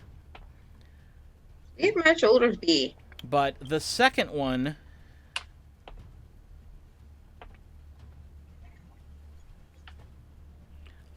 rakes right down the base of your neck, down your back a little bit, and it hurts. 13 points of damage. Oh, Okay, you guys, I have 4 hit points. What? Yeah. Okay. She's been getting beat up. Okay. And let's see, Zorith. Jeff, Yep. you've been taking die 4 off of the attack rolls for the one Yes. being banged. Okay, Yes. just a friendly reminder. oh, and our blessing. Oh no, blessing isn't coming into that either, is it? No, Remember No. to add bless under yours, Arabelle? I'm not blessed. You guys are. Oh, Yeah. fuck. I can only do 3 of you, so. And Zorith, the one fighting you, finally connects. Oh, it's connected previously. Oh, has it? Okay. Well, it gashes into your arm for another 6 points of slashing damage. Peaches and cream, you little bitch. All right. Peaches is great. Tasha, Mm-hmm. we are back to you. Okay. Did we give you any healing potions? Did you grab a healing potion? I I don't think so. don't think so. Hold, please. I'm gonna get to her in a turn. Okay. Okay. Well, I'm just gonna go for it. Let's see. Dirty 20 to hit. That will hit. 11 points of damage. Oof. All right. It pierces the right wing of the creature, who immediately begins a clumsy glide toward the ground. It's Okay. not going to be flying anymore. That's nice. And Arabelle. All right. I am going, when I hear Tasha yell out when she gets hit, I glance, run to her. I'm going to use my bonus action to cast Healing Word.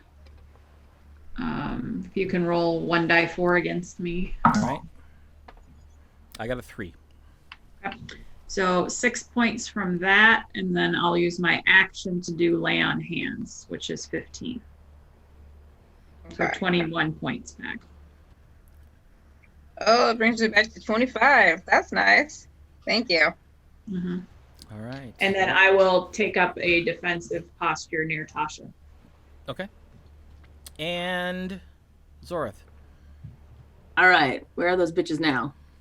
Try those. Well, fuckers. there's one is dead, one is Yeah. on the ground, and the other two are about 20 feet up, circling. How close are they to each They other? are some distance apart.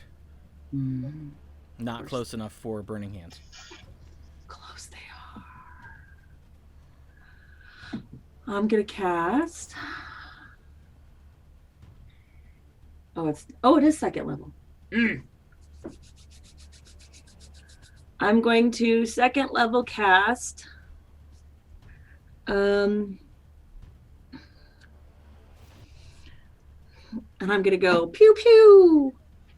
And I'm gonna cast Magic Missile at second level. Ooh, all 2 right. for each. 2 for which each? 2 for the 2 that are flying in the Oh, air. okay. All right. 2 missiles. Gotcha. All right, so D4 plus 1 for each missile. Yes, and that was at level 2, just to let you know. Yeah. A 2, so 3. And do I do all 4 of them? Yes, but do them like 2 and 2. Okay, sorry, hold on. It's been a while. Nice. Oh, wait. Shit, okay. The first one was 3. Yeah, and the second one was a 4, which makes it 5, so 8. Okay. That adding the extra where you have... Yep, so that's the first one. Yep, and then 3 again. Wait, so 3 plus 1 is 4. Sorry, that's the part where I get lost. And then 2 plus 1 is 3, so 7 on the second one. All right.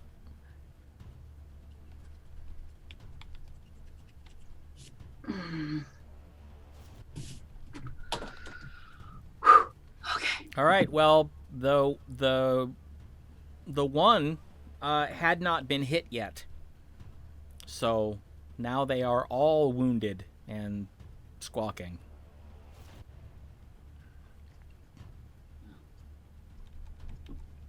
Dang it. So, Araman, Okay, there are still 2 that are airborne. right. So the one that Arabelle had been fighting. Yeah. I've got my eye on that one, and I see her running to heal Tasha. And while she's running to do that, I'm watching that one. And as it starts to dive in for its attack, I'm going to try to intercept it with another arrow. Okay. It does not see you. Yeah, and it gets hit. All right. 23 to Yeah, hit. with a 23. Yikes. Yeah, that'll hit. I would have hit it with, Oh, and die 4. yeah, I would have hit it with my lesser of the 2 rolls without any of my I bonuses. should So. bless me and not you. You have advantage all the You time. really should. That's what I was going to say when this fight was done. I was actually going to say that. Yeah, I'm gonna stop blessing him. He's fine. He's blessed enough. Yeah. He's quite gifted. All right. So, 11 points of damage. Oh, I think that would be Yeah, a sneak attack, isn't it? yeah.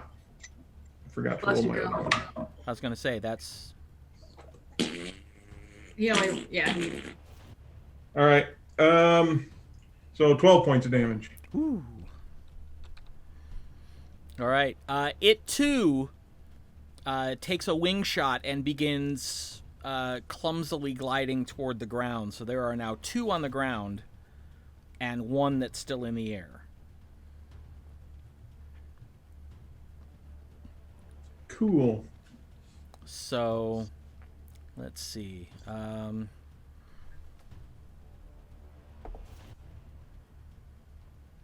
how's Zorth doing on health? A little over half. Yeah, we'll have to at least So, take a short rest. Arabelle, the one that was attacking you, comes waddling over and does a Like an whopping angry penguin. 5 points of damage with its club. Okay. Because on the ground, it can't really claw.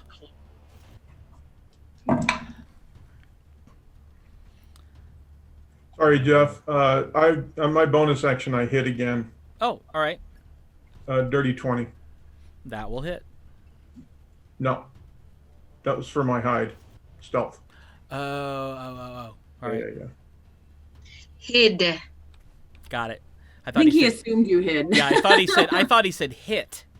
Yeah. And so I was like, okay. But, all right. Stealth did it. Stealthed. Got it. Stuff did it. And Tasha, the one that has been wailing on you, comes waddling over and swings its club, and it just kind of goes thump on your armor. And you look at it like, really? You came all the way over here for that. Yep. Only Zorth's is still airborne.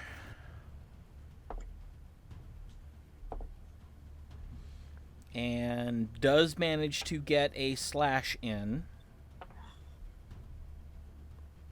Oof, for 10 points of damage. Max damage. Now she's not looking so good. Yeah.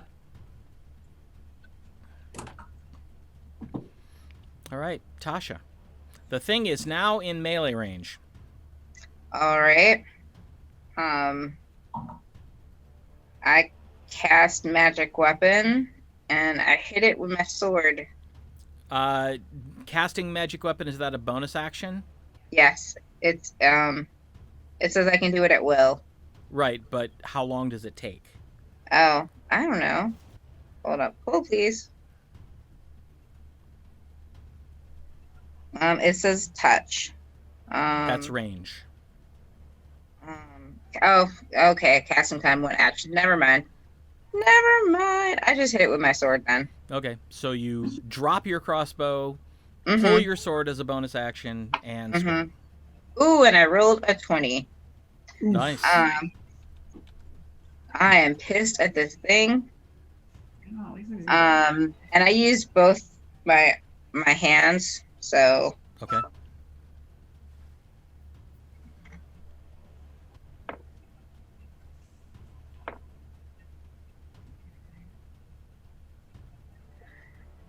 $14 points. 14 points. You slash it and basically lay open its abdomen, and stuff is falling out. Ew. And it is screeching in pain and desperately trying to backpedal, but it's having trouble even staying on its little clawed feet. It is very badly hurt. Arabelle.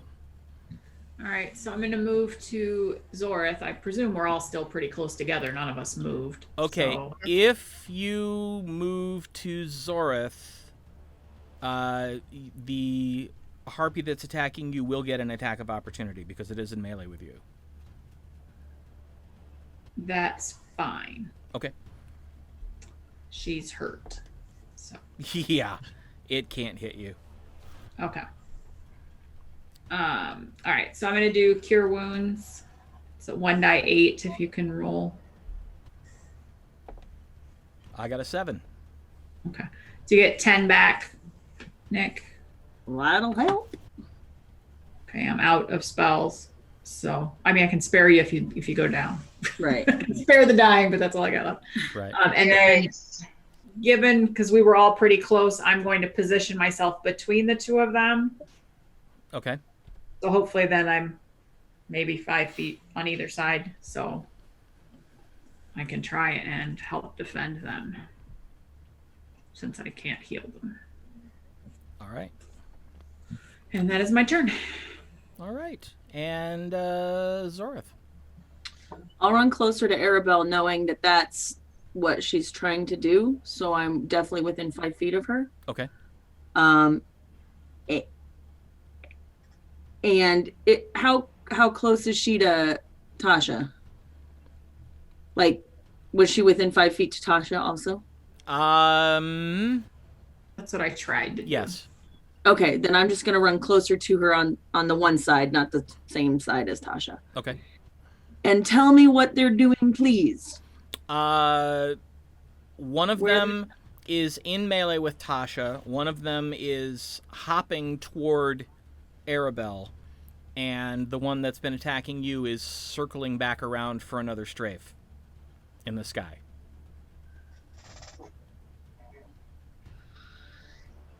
So the two on the ground are close to each other?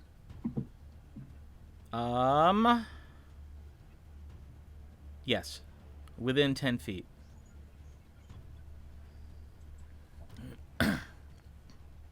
Now I'm upset. So I'm going to spend a sorcery point to carefully, metamagic, carefully cast this spell Okay. so that it does not damage Arabelle or Tasha. Okay. Tasha's the only one who would be threatened. Okay, because she would automatically succeed on her saving throw.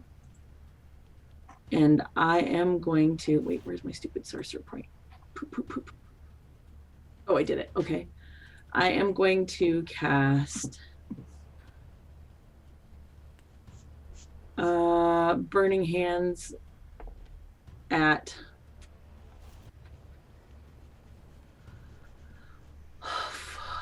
fourth level. I mean, second level. At Second level. All right. I get 46. That's what I was looking at. Okay. How did she get 4th level spell? Yeah. No. I was just like, that's not right. No, that's not right at all. I'm sorry. I was looking at the number 4 while I was casting it because it's either 46 or 3d6. I was all for it, but I rolled fairly high.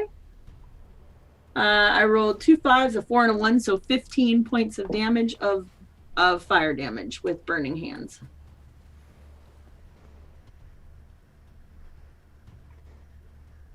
Dex saving throws. All right. 1 second.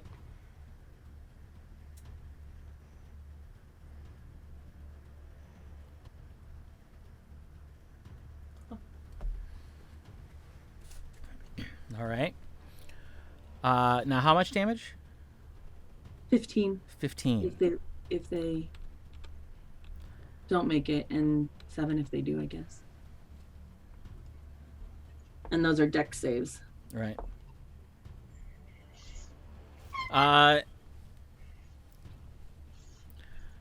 Your spell curves around Tasha and strikes both of the ones on the ground full on.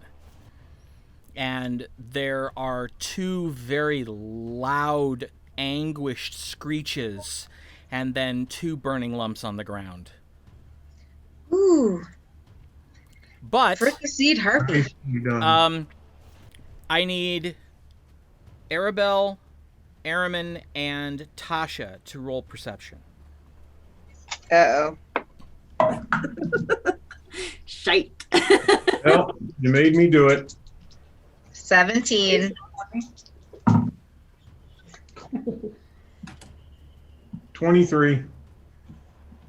25, natural 20. You all catch something out of the corner of your eye and turn and look at Zorith. Zorith's skin is now royal blue. I kind of smirk. The fuck? And I wheel around to see where the other harpy is. It's up in the sky still. Okay. So, Araman, there's one All right. left. The one that's in the sky. Yep. Dirty 20. That'll hit. I'm excited. 21 points of damage. Ow. 3, 6, and a 7 plus 5. Nice. Yeah, it strikes it basically right under the left breast, and it screeches in pain. It's still aloft, but barely. Okay.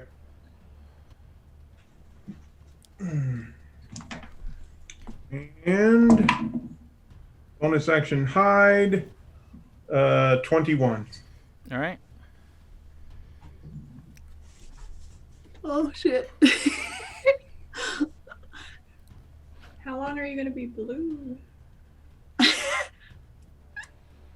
We'll see. All right. So the one up above starts screaming obscenities and dives at Zorith.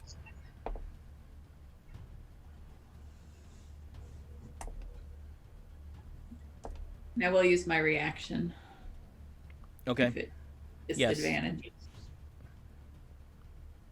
It hits, so you deflect the first hit. Okay. Okay. Wow, and the second hit with the club does a whopping 3 points of damage, and that was on a 20, ladies and gentlemen. Oh, Ooh. 2 ones, and it's +1. On me, right? Yeah, on 3 you. points to me. Okay, yeah. Yep. Bum, bum, ba-dum, bum. Yeah, pretty much. Pretty much. All right. Tasha. This one's still up in the air.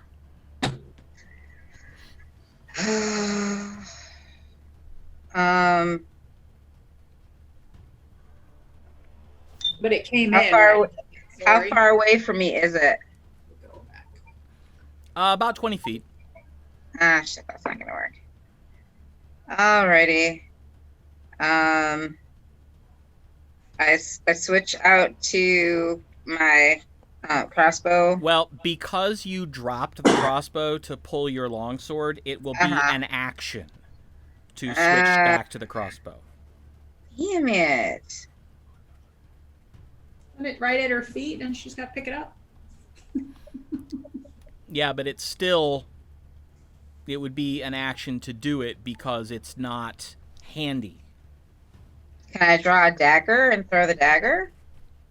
Yeah, if you drop the longsword. Why do I need to draw the longsword? I can just. Oh, that's true. You can just pop it to the other hand. Yeah. Yeah. Okay. Yeah, you can do that. Alrighty. 24 to hit. That will definitely hit.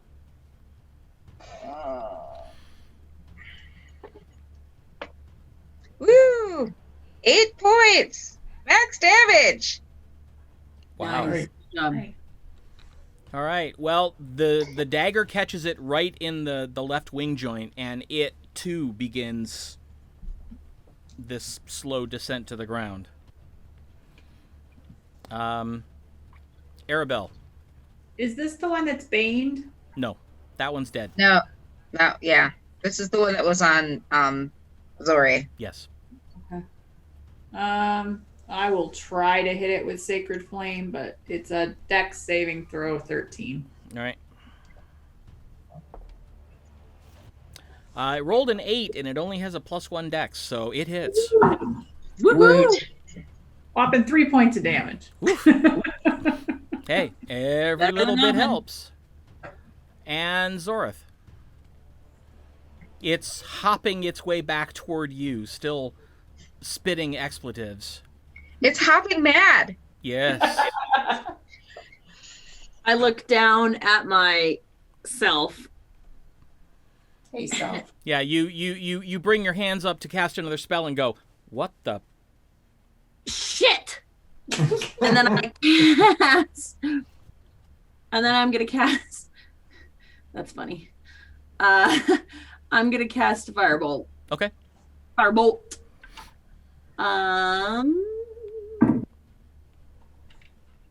14 plus 8 to hit 22. That will definitely hit.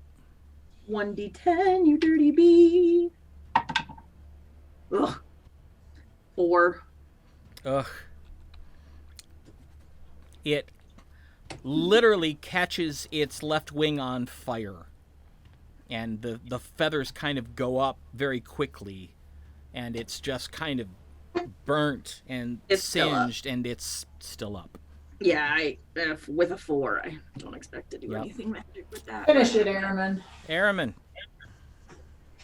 I screamed shit. Not like, oh, ow, but like, God, shit.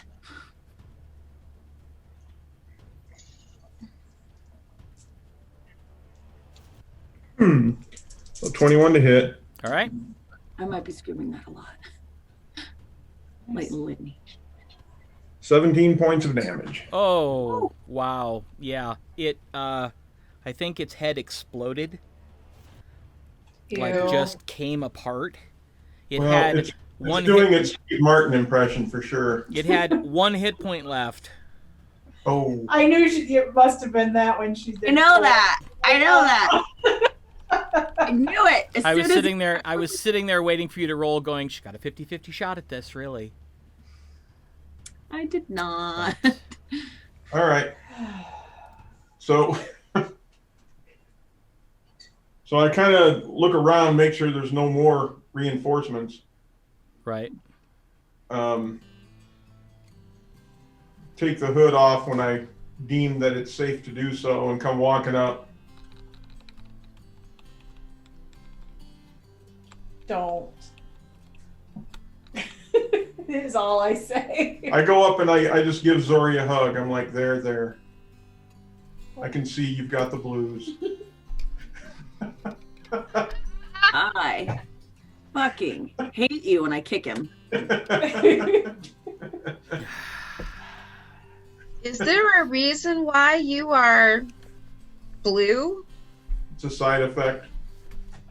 Oh, You've used that spell before and you haven't. It doesn't happen every time. That's the problem. Is that what you were talking about earlier when she told you to work Yes. on control? Yeah, most of my spells that you see me throw usually are ones that I have the most control over.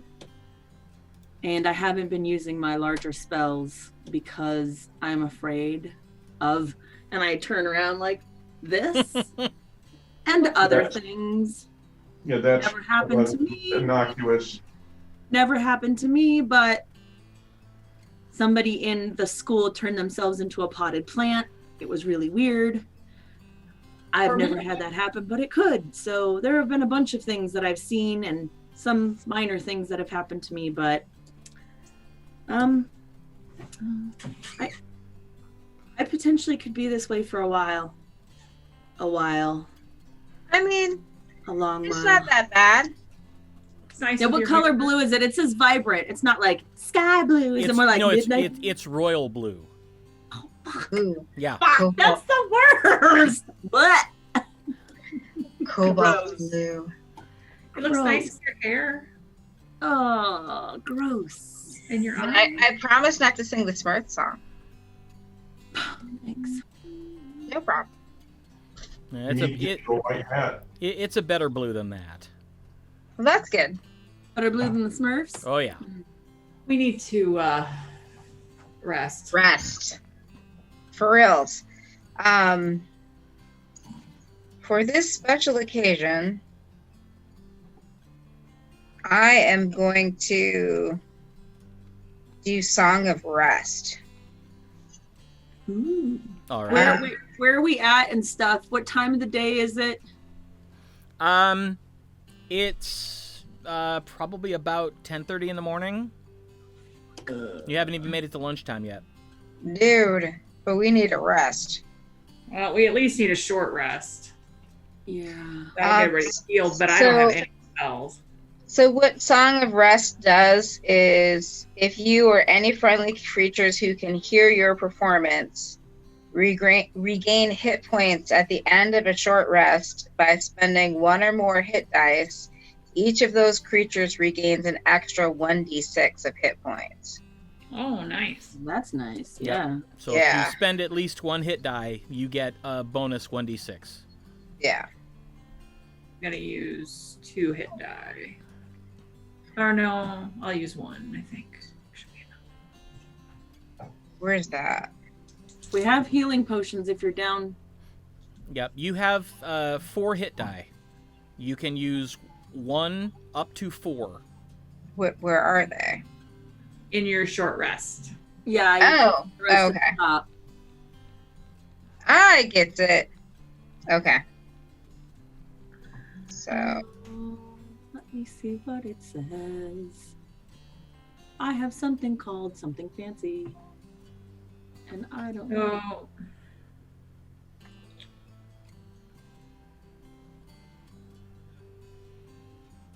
Oh. Wait a minute. What's that? Oh, shit. What's this short rest thing? Oh, yeah. Secret- Short rest doesn't help me too much. ooh, I got max. Okay. So if I have, so I have the sorcerer, I can actually spend hit die to get sorcerer's points back. I can do like 2 hit die to get sorcerer's points and then 1 hit die to get her extra resty thing, right? Yep. Okay. That's what I'm going to do. And I'm sorry, what was the D? D6. So you'll roll a D6 and a D8. Which one is the D8? All right, isn't your hit die D8? No, for this it's hit die 1d6 plus 3. Oh, okay. So then 2d6. Oh. Shit, I don't know what that means. So if you're using 1 die 6 to heal, Yes. it's a bonus from Tasha, so you get 2 die 6 instead, plus whatever your bonus Okay, is. so I got 2. So that gives me 2 more hit points, correct? Mm-hmm. Sorcerer points, yeah. No, I did hers first. Oh, okay. Yes. So And you should have a plus to it as well. Well, she doesn't get the bonus on the extra hit points. No, but she said 2, so she probably has a plus 2 or something, plus 3. I'm sorry, I'm not understanding. I rolled a 2 for Okay. Tasha's thing. So you have Oh. so that's 2 hit points of healing. Gotcha, yes. Ugh, that's not very good. And for rolling your hit die, you said you have 1d6 plus 3. Well, that's what it says. Hit die is 1d6 plus 3. Then roll 1d6 and add 3. Oh, I get my 4 spell straight points after a long rest. So I'm going to do more than Oh, I'm going right. to do more than 1 because I need to roll. I'm still at 18. So I'm going to roll 2d6 plus 3 for my short rest. 2 and 2 is 4 plus 3. 7. And the 2 from Tasha makes 9. Oh, no. I just did 1 for Tasha. You've already added those back in. Oh, okay. All right. So 7. So 7. Okay, well, that'll help a lot. Oop. You have more hit die left, though, right? I have 1 more. Should I roll that one too? No, You you have should- 2 more? You should have 4 total. Oh, yeah. All right. Sorry. This 5th edition stuff is all foreign. Right? We're rolling spell points back. Okay, so I rolled a 6 plus 3 is going to be 9 more. Okay. Does that get you pretty good? 18 plus 7, and then what did I say? 9 more. Yeah, that gets me 1 down from max. Okay. And Annette, you're full? Tasha's Yep, good? I'm good. You good? All those Then are there was- Oh, okay. So we can keep going. I just don't have any spells, but it's too early really to stop. But at least we're healed. But if we get into trouble, we'll have to use healing potions. Well, so as you sit down and relax and tend to your wounds and think about the rest of the day's travel, that's where we're going to take a break. Oh. It's a fast couple hours. Yeah, no kidding. Right? I looked over and went, 8:58? What the hell? So, Isn't it amazing what happens when you have to fight Harpy? yes. 9/11, isn't it? Well, yes, but that was when I looked, was while we were still in combat. Oh, I was like, And I was like, oh, well, when we're done with this, we're going to have to take a break. time zone issues plus time travel issues? I don't know. No. We'll see you in 10. All right. 12. Yeah, 10. We'll be back in 10. Damn it. All right. 13.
Welcome back. Woohoo! Yes. So, after wounds are tended, Zorith, there was something you wanted to try and figure out. Yes. Because I went to school, and we know this is a problem with wild magic sorcerers. Would I know what will undo my blue? Make an Arcana check. Let's just roll this special fancy one here. Where's my other one? Oh, there it is. Okay. What am I rolling? Tell me Arcana. again. 14. 14. Yes, you actually remember this one. Great. You need to find someone who's capable of casting Remove Curse on you. Until then, you Blue will I be am. blue.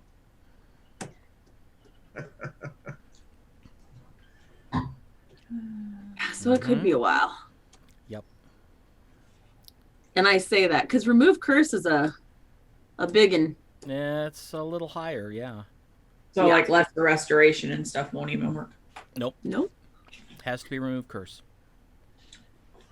So I will share that with everybody. Huh? Well, maybe we'll find a temple in Under's Edge. Maybe. Meantime, I've got a blueberry for his sister. Violet. You're turning violet, Violet. And see, that's the Okay. thing. She's brighter than a blueberry.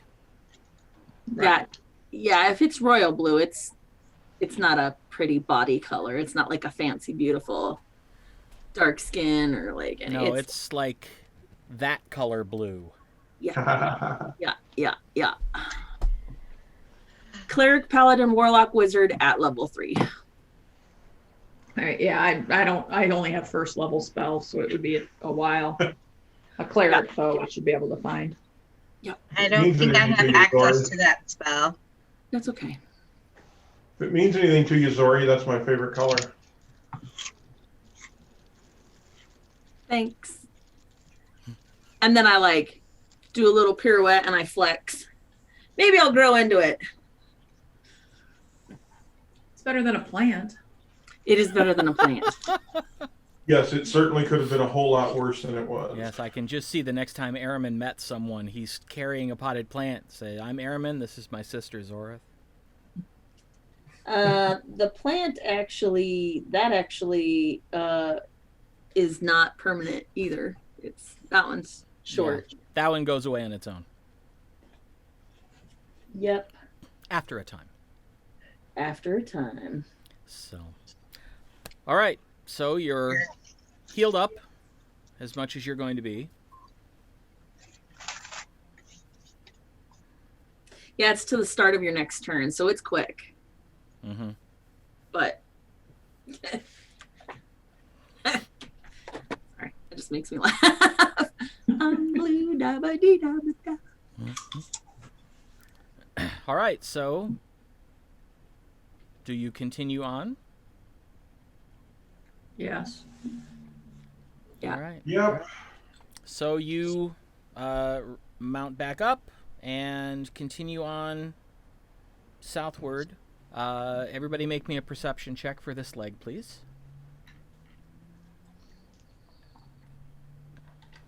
16. 23. Used to be my roll tonight.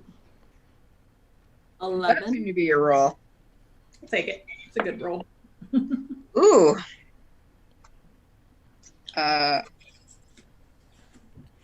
Perception, right? Yep. 27. Oof. Ooh. Yeah, mine was an 11. Well, Here it is. you travel for about another hour, hour and a half, and you figure it's probably around lunchtime. Do you want to stop again, or do you just want to eat and continue riding? Let's keep riding because Yeah. we Yeah. We already took a break. Right. One of us sticks out like a sore thumb. Yeah. And the other one's blue. Yeah. Gonna be angry. Yeah, I would say, barring very special occasions, you have a disadvantage on stealth at the moment. Well, When it's dark. She's not glowing, right? No. No. No. All right, so you continue on eating in the saddle, and as you move on, Tasha, you are the first to actually spot a soaring emerald green spire in the distance. And just as you kind of think to say something, Arabelle, you also spot it. You know what this is. It's one of the towers, right? Yes. But you're the only one of the group that's ever actually been to one before. Tower of what? London. Riverwatch. Riverwatch? Yes. Do I know what that is? You know about the watchtowers. All along the rock towers. I was just gonna say it, but I figured you'd be mad.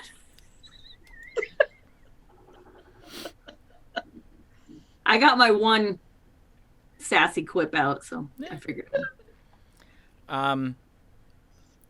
You know Towers that allow- this is part of the Armagh Lord Mayor's communication network. What'd you say, Arabelle? I was gonna say that. Oh, These are the only structures that anyone has discovered that survived the shattering. And because they were dotted fairly evenly across the land, the Lord Mayor had them garrisoned and set up his far lanterns on them. So they're basically using light-based Morse code. They send messages from the tower so they can communicate, like from Rivers Watch to the next one. Then they can get that message to like Hills Watch or Armagh. Yep, they have a system where the first part of the message identifies what location it's going to, the second part identifies the individual it's going to, and then the message itself. Cool. But if there's an attack or something, it buys some time. Yep. And it's virtually instantaneous in that a message can get from Thunder's Edge to Armagh in about 10 minutes. got it. Last time I was in Hills Watch, they let me go up in the tower and see it. Ooh, that's cool. Mm-hmm. Yep. How big is this? Like a town, or is it just a? Oh no, it's a tower. It's just a tower. Well, it's a tower, and you see at the base of the tower there are a few buildings. Oh, right, just like a It's a general military, yeah. housing for the people up on top and stuff. Right. What time of day is it now? It's about maybe 4:30, 5 o'clock in the afternoon. But it'll be a good place to camp with Tasha's connection to the army, though. Should allow us to can't rest here. Yeah.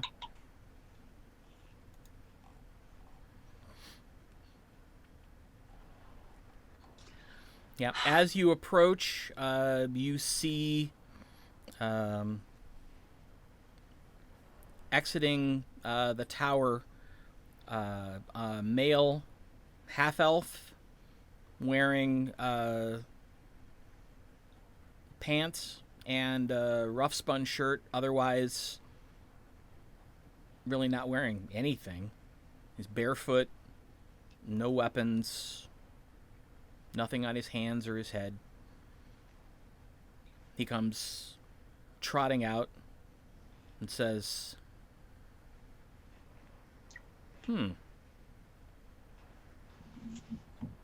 I didn't know they would send 4 people to replace us. Thought they'd just send 3. Are they upping the garrison? You all hear that? We're not the soldiers you're looking for. Yeah. Something just like that was thinking in my head. You're not our relief. Afraid not. Unfortunately, no. I go like this. I said, do I look like a soldier?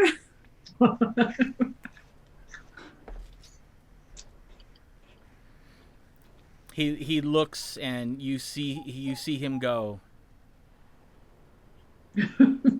what are you? Oh, she's just Elven. And then I'm going to go, like, tip an imaginary hat. I'm fancy elven. You can probably disguise yourself, can't you? Back to Right. I didn't take disguise off recently. I might have to. I'm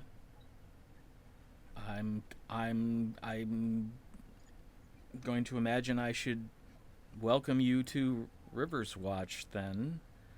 I'm Carl's Nalo. I'm in charge here. Is All right. everything all right? Yeah, we've just been here for a while, and, well, quite honestly, you're the first normal thing we've seen in month and a I half. start to giggle. Well, okay, 3 of you are the first normal things we've seen. Airman chuckles. Did you lose your shoes? No, I don't need them. Okay.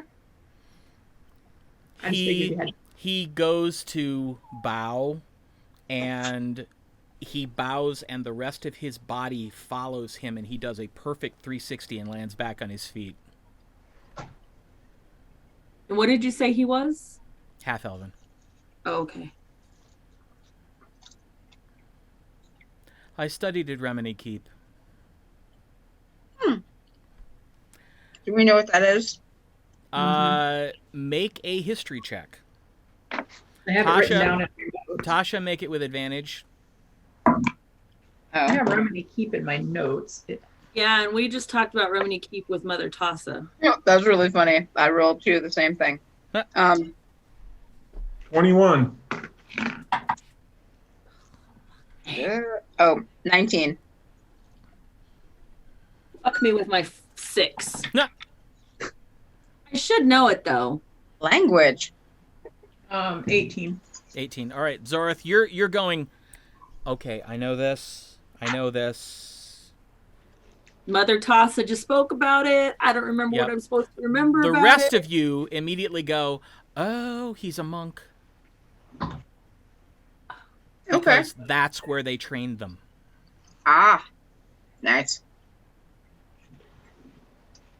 But he, you would guess, is rather accomplished, because most of the monks, Tasha, that you have run into are fresh out of the keep, and they tend to be rather over-impressed with their abilities, and those abilities are not all that reliable.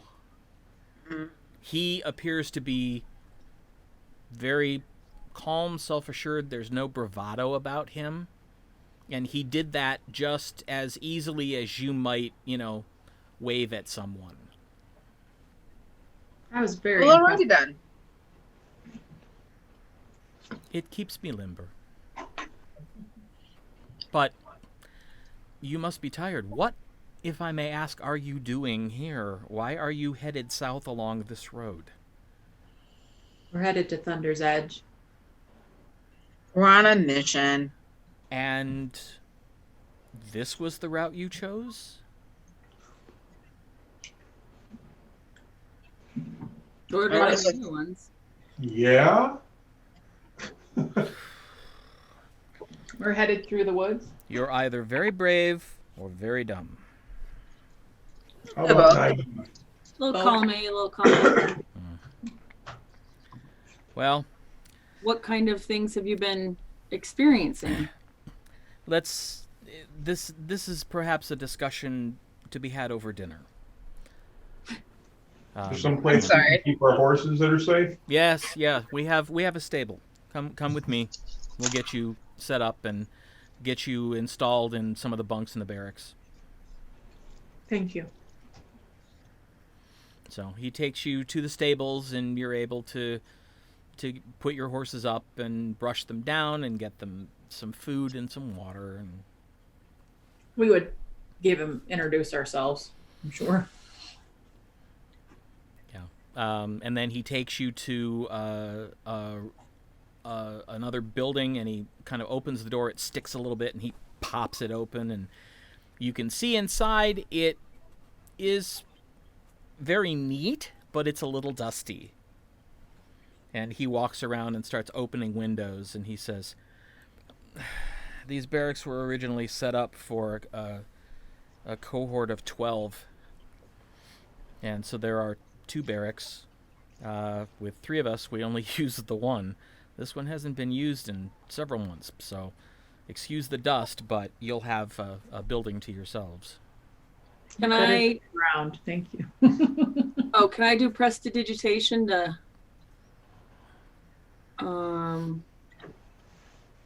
Tidy it. Isn't that the one, the prestidigitation, Yeah, that's the one. Mm-hmm. That's the to just kind of Tidy it up. tidy it up? It'll take a like, you could do like the bedside area with one casting, and then the bed with a second casting. So I was thinking thaumaturgy, which like pops open the windows and like would spread all the dust out, but I'll tidy okay. with prestidigitation. Nice. How big is the space? It's probably about maybe 12 foot by 18 foot. Yeah, that'll take 2. So there's Yeah. 6 cots, and each cot has a little table beside it and has a foot locker at the end.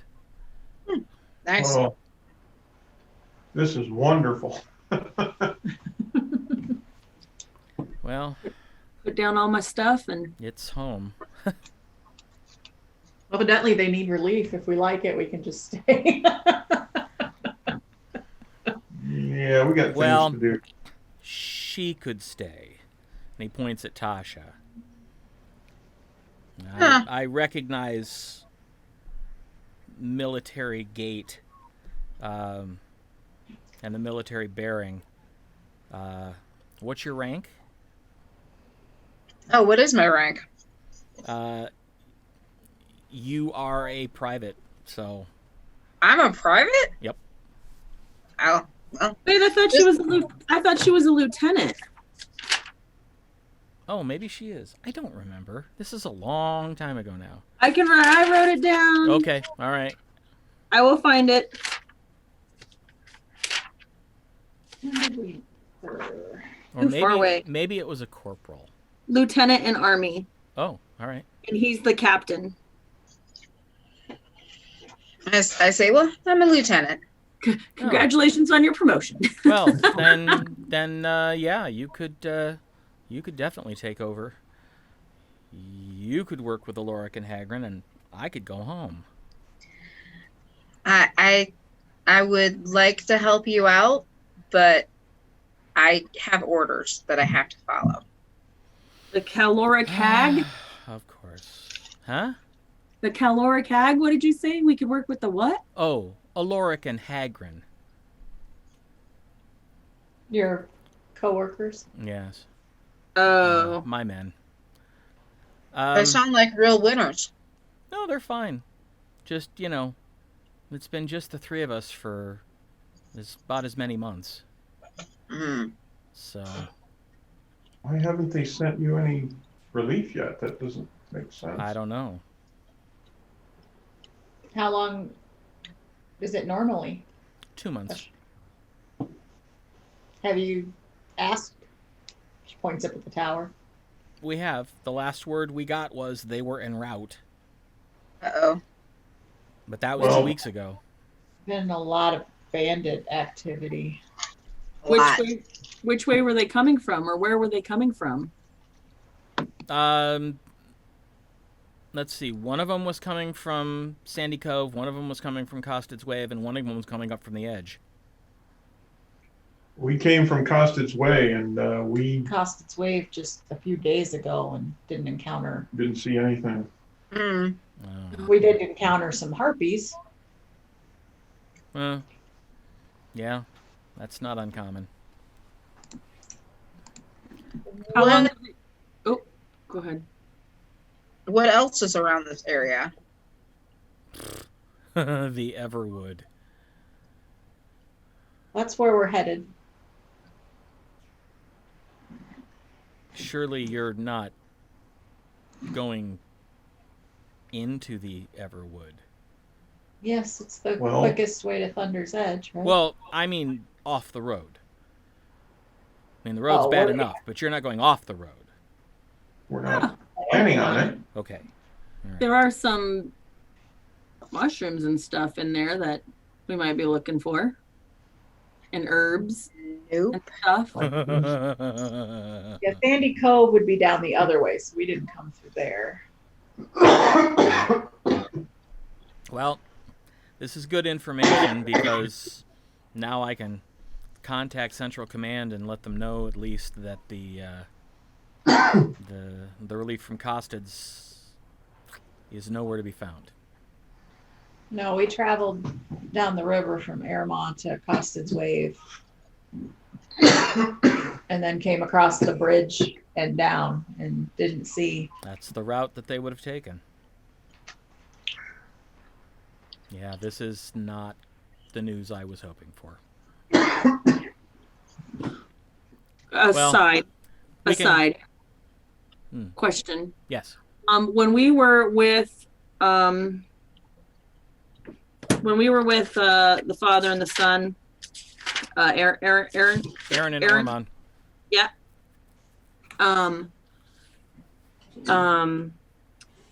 there were two other Groups. wagons. there's two Yeah, other wagons. Would we have met and or talked to those people Nope. before they left, or Do they look military at all? You didn't actually see them. Oh, that's right. They were all sleeping.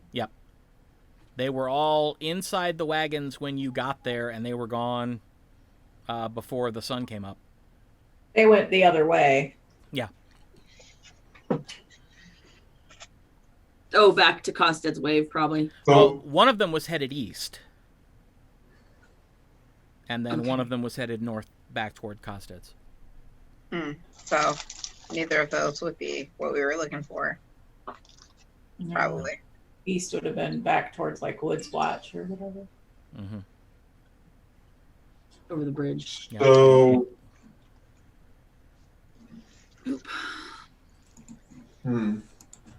Well, you might as well come up.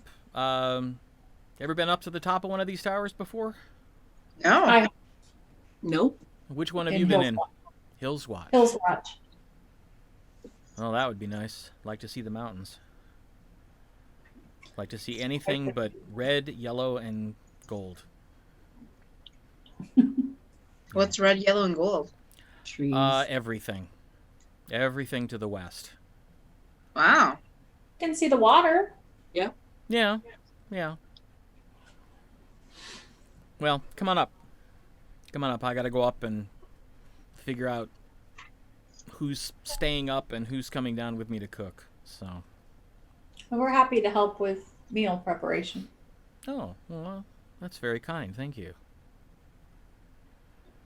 So, he leads you into, out of the barracks and sort of across a yard and into the base of this tower, which is probably at its base about 30 feet in diameter.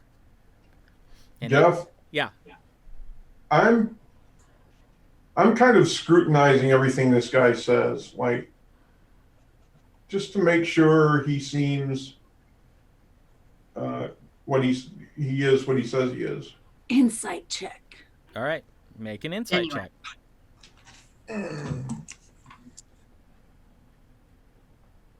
That's actually probably really smart. Can I guide him? Or do I not? Yeah, you don't know what he's doing because he's just thinking and watching. Not bad. 15. 15. He seems very relaxed. You don't get any sense of nervousness.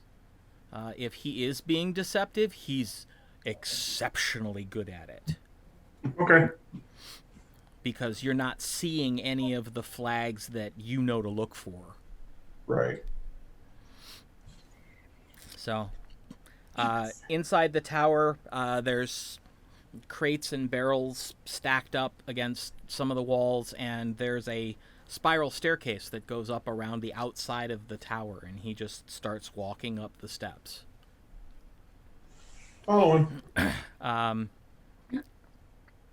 You pass a couple other floors that also have, it looks to be used for storage.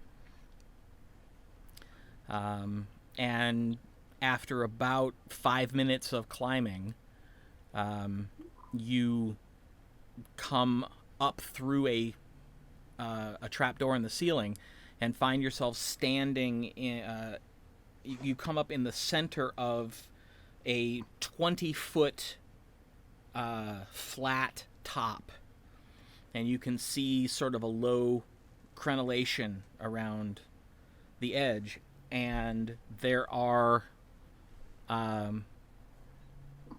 these lanterns set on these strange tripods, and there are telescopes pointing to the vaguely west of north, the southwest, the southeast, and then there is a bracket for one that would point south, but there's no scope. There is a lantern there, but there's no scope. And you see a dwarf dressed in a green hooded robe, and you see a half-orc with leather armor and 2 hammers strapped across his back. And they kind of turn around and like start a little bit, and then they see Zorith.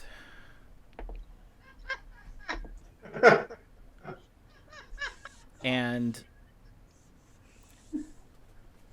the half-orc kind of gives you the hairy eyeball. The dwarf looks over and goes, "That's a lovely shade." I do the bow and I say, "Thank you." And Carl says, "This is Aloric Alinor from Ambliantha, and this is Hagrin Wegwood from Sandy Cove." Which one's which? The dwarf is Aloric. And what was... And Hagrin is a half-orc. No, Hagrin's last name? Oh, Wegwood. From... Sandy Cove. From Sandy Cove. Ah, thanks.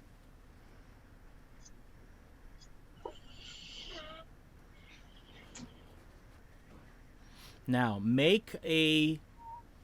everybody make a history check. I was just going to ask something, but what you might actually answer it. Ooh, natural 19. This history I have. 21. 17. 21 as well. 21. All right. Woo! For once, the bard is the one that doesn't know this.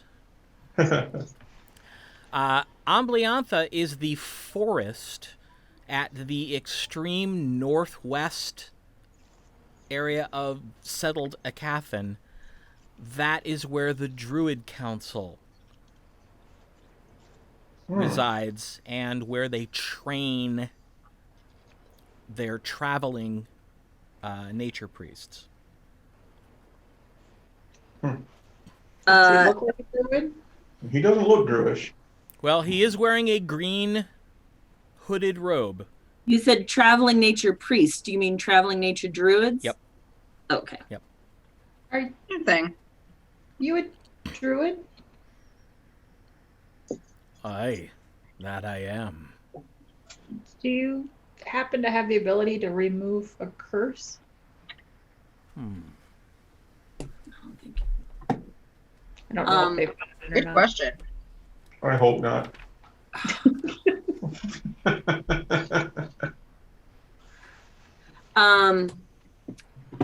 Question. Sadly, no. Sorry, Zori, you're gonna be blue a little longer. Mhm. Oh, you're wanting to remove that? Oh, I wouldn't remove it at all. You're as blue as the prettiest bluebird I've ever seen. See, that's what I tried telling her. It's my favorite color. It's very fetching. I blush a little under my You turn blue. purple. Because, What does that look like? Her cheeks get a little purple. Question about the half orc. Yes. You have told us about half orcs before. There is dragonborn, like a half dragonborn is they're more Well, both races are. It kind of depends on who you're dealing with, but the general attitude towards both of them is either one of pity yeah, or one of suspicion. right. Oh. But we have on the sprite they have a half orc They do. person, right? Right. So we're They I do. mean, it's not unusual to us, and he's very nice and kind and Right. And I just wanted to remind myself and Yep. those watching. Yep. But you don't sense any suspicion or hostility between the Right. three of them. No. I just wanted to verify in my head that.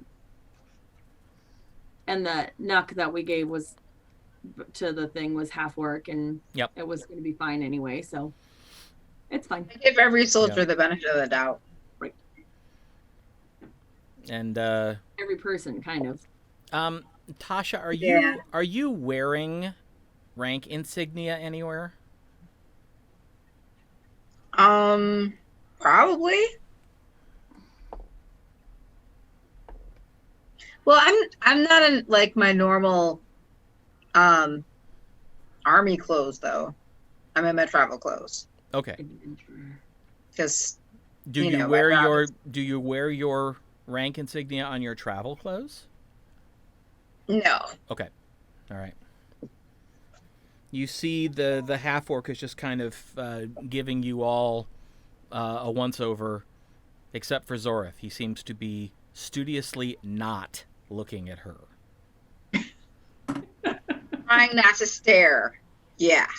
'Cause Oh, she's that my- don't stare, don't stare. Yeah, pretty much. Pretty much. I'm gonna lean towards him and say, "Eyes up here." I'm kidding. I'm not gonna say that. He just kind of. Nope, I'm not gonna say that. All right. Stop messing with him, man. I'm not. He says. Dory, how many times do I have to tell you to not scare the half orcs? it's a pleasure to meet all of you. Yeah, nice to meet you too. We What the appreciate that. hell are you people doing here? Passing through. North or south? South. South. Son of a bitch. Thunder's Edge. And you went this way?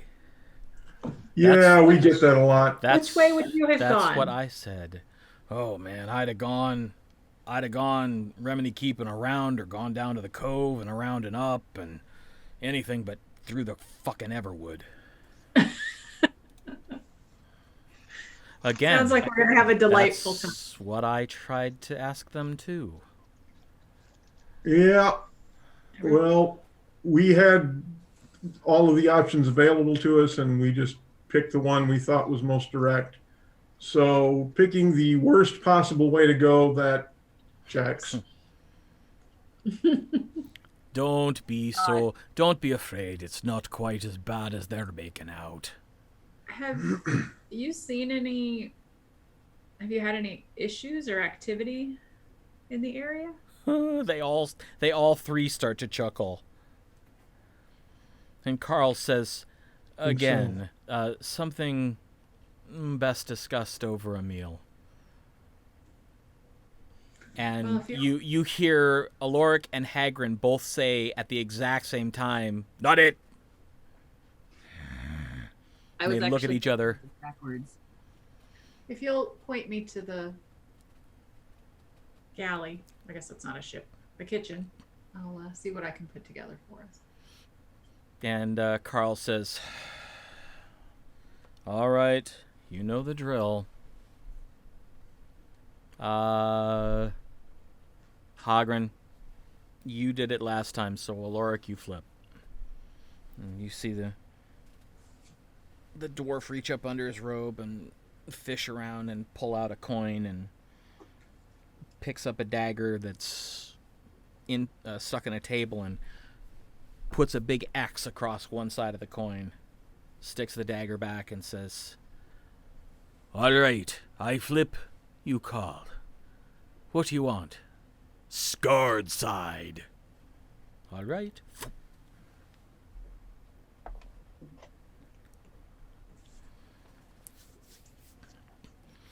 And comes down, he catches it, holds it out for everybody to see, pulls his hand away, and the side of the coin that's facing up is smooth. He takes the coin, looks at the half-orc, and goes, "I'll be sure somebody brings you up some food." Shut up. And I'll make sure that you get dinner. and Aloric starts whistling and walking down the stairs. I will follow him. And you see Carl's just kind of shaking his head, and he follows down. So, I'll stay up and keep watch. oh, all right. I'll bring you back some food. Thank you. All right. So you get down, and Carl's and Aloric lead you to the mess. That's the word. Thank you. Yep. And you've seen nicer kitchens. You've seen worse kitchens. It's pretty utilitarian, but it does appear to have, everything that you're going to need in terms of containers and utensils, and it's a fairly large stove. Again, they designed this post for a cadre of a dozen. So, Are they good on supplies? yeah, basics. Okay. I'll pull out some of our spices and things that we brought in case they don't have those. Yeah, Aloric is kind of watching carefully what you're doing, and he just looks at Carl's and says, "This is going to be good." Do you see those little pouches? I keep That's telling flavored. you. Yes, I know. I keep Did you say requisitioning. Flavortown? I keep requisitioning, but they don't send things like that. Well, then you should be yelling at someone. I'll look for if they have some small containers. I'll split up the pouches because we can restock in Thunder's Edge. And Okay. I'll split up some of the stuff and leave them some. All right. I just thought under my prestidigitation, I can warm, chill, or flavor up to a cubic foot of non-living material for an hour. So I actually can do a little bit of something, something. All right. Like if we have to warm up cups like we did the last time with on the boat. I didn't know I could do that. Yeah, that's probably what he was doing. Prestidigitation can do anything of that type of. Little magic. Yep. Yeah, it's just. Yep. That's pretty cool. All right. So back up at the top of the tower. After everybody leaves, Hagrid looks at you, Tasha, and goes, "What's up with the blue chick?"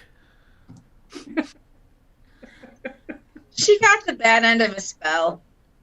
Ah, It's not permanent. good for her. So, what's your story? What's your story? Enlisted soon as they'd let me. Went through basic. Been working tower watch about a little over 6 years now. How long have I been enlisted for? Like 5 years or something? Yeah, about that. Yeah. I said, I've been enlisted for about 5 years. He kind of cocks his head back. Your army? Yeah. What's your rank? Lieutenant.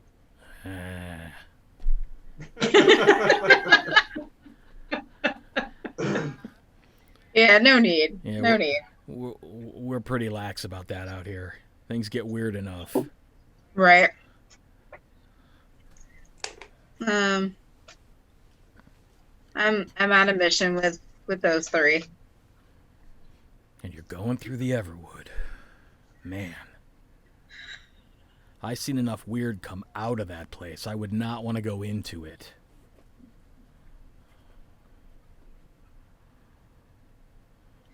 Well, we're not going straight in, right? We're just going along. You're the going edge. through.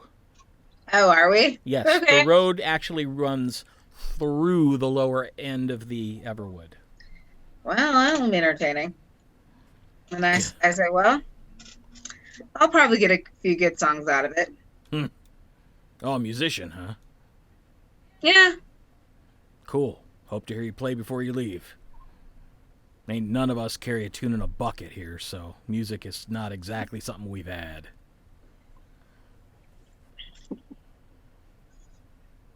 I'd be happy to entertain you guys for a while. Cool. You know far signal code? Do I? You know the basics. You've never actually done Tower Watch by yourself. Mm-hmm. I mean, you had the same basic training as everybody else in intelligence. Mm-hmm. But I know the basics. All right, well, you're going to hang out up here. Just keep your eye out, especially to the south. We're waiting to get that telescope back. All right. So, I, pick a spot and start being vigilant. All right.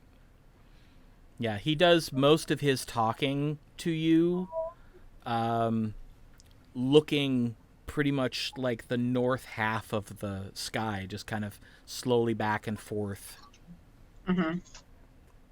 So I look at the south. Okay. All right. Yeah, he says, yeah, if you look west, damn woods runs pretty much right up to this place. It's only about 30 yards between the edge of this and the edge of the woods. So we see stuff coming out every so often. Most of the time we're up here and happy that we're up here. Once in a while, or on the ground. That's when things get interesting. He pulls his collar to the side and shows you the top of a scar.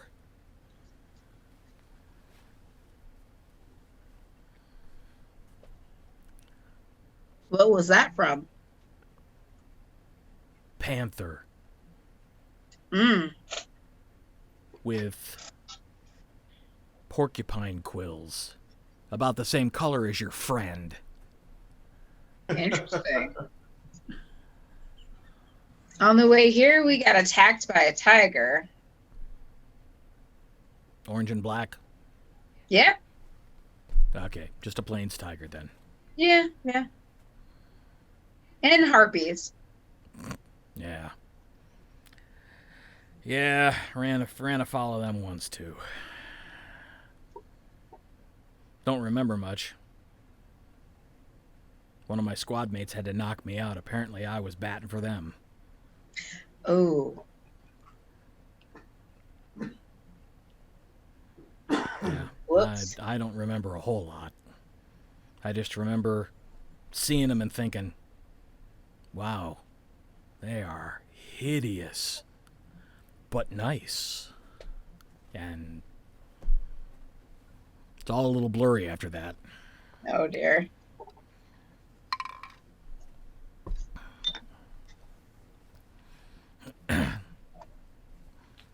All right, back down in the kitchen. Go ahead and make a performance check for me.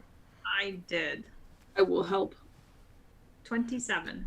Holy I shit. didn't need help. Okay. Oh no, I figured there was help, so I did how I normally do. But yes, I'm happy to be in a kitchen and not on a campfire. Clearly. Yeah, so you sit and have a nice conversation with Carls and Aloric. And Aloric seems quite interested in hearing your story about becoming a paladin. Share that I started as a cleric and found my way to the paladin order and just recently completed my trials on the way here, actually. Interesting. Yeah, I got a friend of mine from back up north. Decided to become a ranger after starting his studies with the circle, like me. Yeah, just didn't quite fit him well, but got himself a mentor down in Greenboro, and seems to be happy now. Talked to him a few times. He's gone out and about.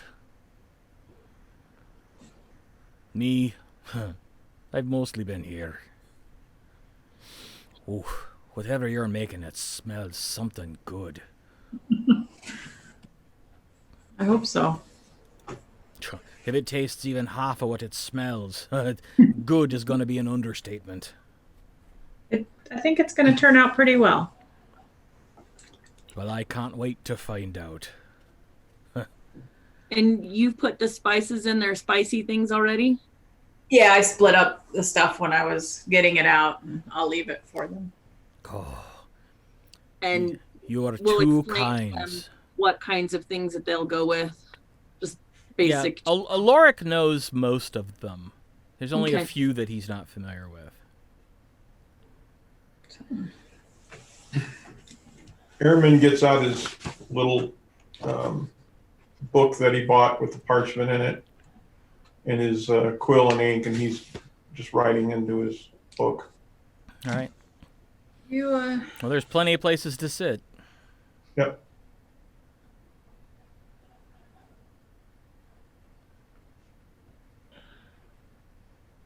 the army knows what we're doing, right? So we can talk to them, right? It's not a big secret. Mm, I mean, we don't tell them who we're working for, but we can talk to them about the Joggervanans and stuff, I would think.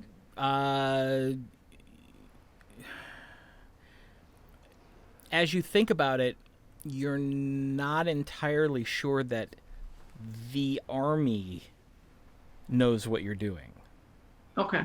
So, The intelligence service knows what you're doing. gotcha. But we But- can just talk about what they might see along here. Oh, sure. Yeah. I mean, you could tell them anything you want. I just wanted you to, Yeah. to No, remember clearly. It's Tasha and Tasha's captain that and Viessa X. know what's going on, and everything else is Viessa.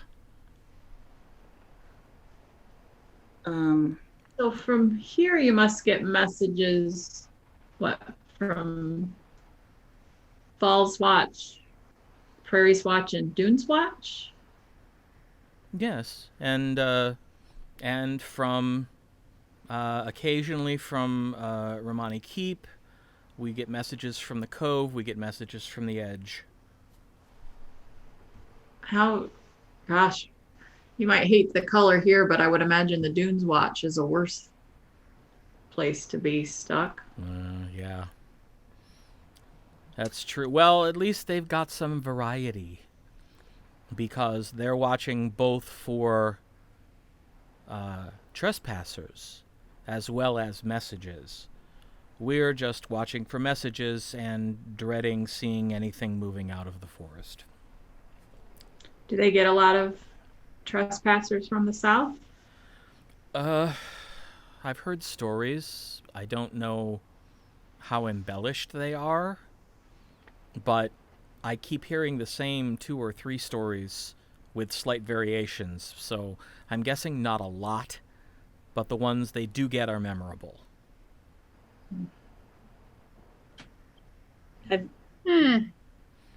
You'd have to think that they'd be foolish to try and cross within sight of one of the towers. Foolish or brilliant. Who they? Oh, the Joggervanans. Oh, are there a lot of them around here? I've never seen one, at least that I know of. And has anybody told you what they look like? Oh, they're just people. Yeah, they're supposedly maybe a little more tan than average, but the people in the Edge are awfully tan as well. Even the people in the Cove are tan. Yeah. And you get that way. It's warmer the further south you go. And the closer you get to the desert, the more sun there seems to be. So, but otherwise, yeah, I believe they're just about the same racial diversity that you'd find anywhere else. They just happen to all worship the gods of evil. And so There's probably quite a few that have found their way to Thunder's Edge, right? Just to escape the desert. well, there's some, I'm sure, but the Raikeliad's pretty good at what they do. Yeah. We've got a contingent there, and they seem to, from the couple people I've talked to that have had rotations there, they've done some work there, but the Raikeliad seems to have an almost supernatural gift for sniffing out anybody who's not supposed to be there. They're usually just calling us for help with cleanup. Yeah, we've never been to Thunder's Edge, and I've heard a lot about the Raikeliad. And that you have to prove to them that you deserve to be there. And there's an outer and an inner. Can you give me any more information about Thunder's Edge? Anyone is allowed in the outer enclave. It's the inner enclave. You have to have the permission of the Recaliad to enter. And as a couple friends of mine found out, just being part of the Aecathan army isn't enough. And Alaric kind of chuckles. I've heard that same story from someone I know. But, you know, it's a whole different place I hear down there, you know. When it's run by a bunch of barbarians. That's not going to be your normal city. Right. That's really not very nice to say, Alaric. They may be a little rough-spun, but there's no need to call them names. I'm not calling them names. They follow the ways of the Dune barbarians. Oh, I didn't know that. So in every town, there's things that you should know that you shouldn't do. Is there anything that you shouldn't do in Thunder's Edge? Worship one of the evil gods. That's I tap my symbol. Not a problem. They take a really dim view to that. we kind of do too. Well, I'm not there. Right. So you finish cooking the food, and Carl says, "If you could fix up a couple plates, I'll take them up the tower to your friend Tasha." Okay, Was no. it? Yes. Sit down. You've been traveling. We've just been sitting and watching. Okay. I can take it up. Yep. Side dish. Up. Whatever meat dish and maybe some potatoes or whatever it was. A couple, sides. And Okay. a full meal. Hunk of bread, you know. Yeah. Okay. And then I'll do the rest of everybody. Tasha, you hear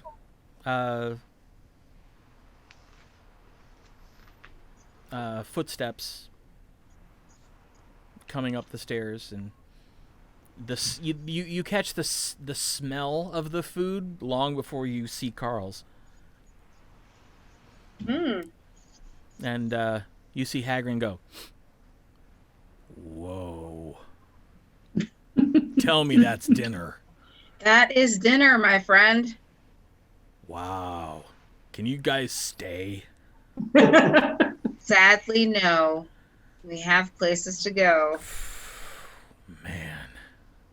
And Carl's comes up with two rather heaping platters and, some wooden silverware, and hands the plates out and says, "I believe it's going to taste even better than it smells, so if you'll excuse me, I'm going back to find out for myself." Not quite the highest I can do with my guidance and stuff, but it's pretty close. And Tasha, you're used to Arabelle's cooking, but even for her, this is really good. Hagrid, on the other hand, almost appears to be having some sort of orgasmic moment. You don't recall ever having seen someone enjoy their food as much as this guy is enjoying his dinner.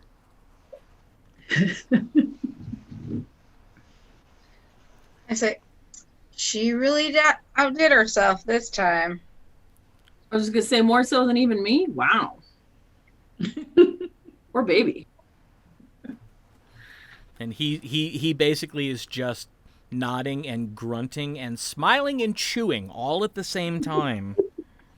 But he's not stopping to talk. Oh, that's hilarious. Now, downstairs, Aloric is having a similar experience, but his is coming out with verbal compliments between each bite. And each Been there. compliment's a little different. But he's clearly very impressed, and Carl's is just kind of shaking his head a little bit and eating with a smile on his face. And when he finishes, he looks at you, Arabella, and says, I would like to echo everything that Aloric said all through the meal. Well, I'm glad that you enjoyed it. It's my pleasure to nurture others. I don't suppose there's any chance we can talk you into staying. Just for a week or so. If I could If we could. If I could just eat like this for a week, I could stay here another 4 months. Well, there should be at least enough for another meal tomorrow. When he says that about 4 months, you see Carl's go, "Oh, cost us for Fend." Please. But the spices will help. She left some spices, and so they'll. I'm doubting I have quite her flair for combining them. Just practice.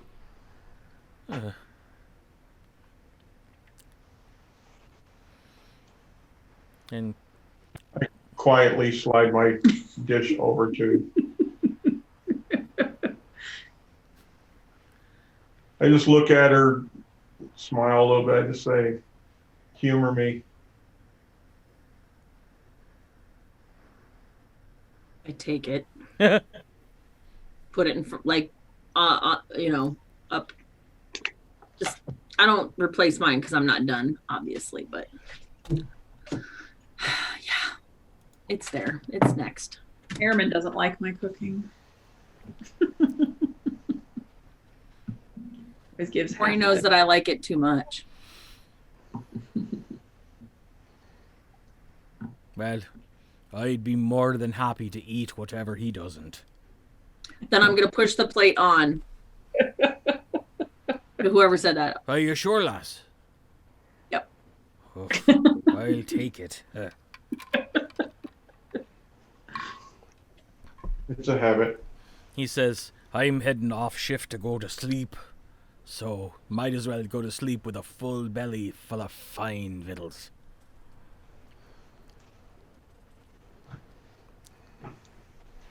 Are you sure? I'm very sure. Well, you say so. Tasha gets back down here, there's going to be music. Well, I'm not going to bed immediately.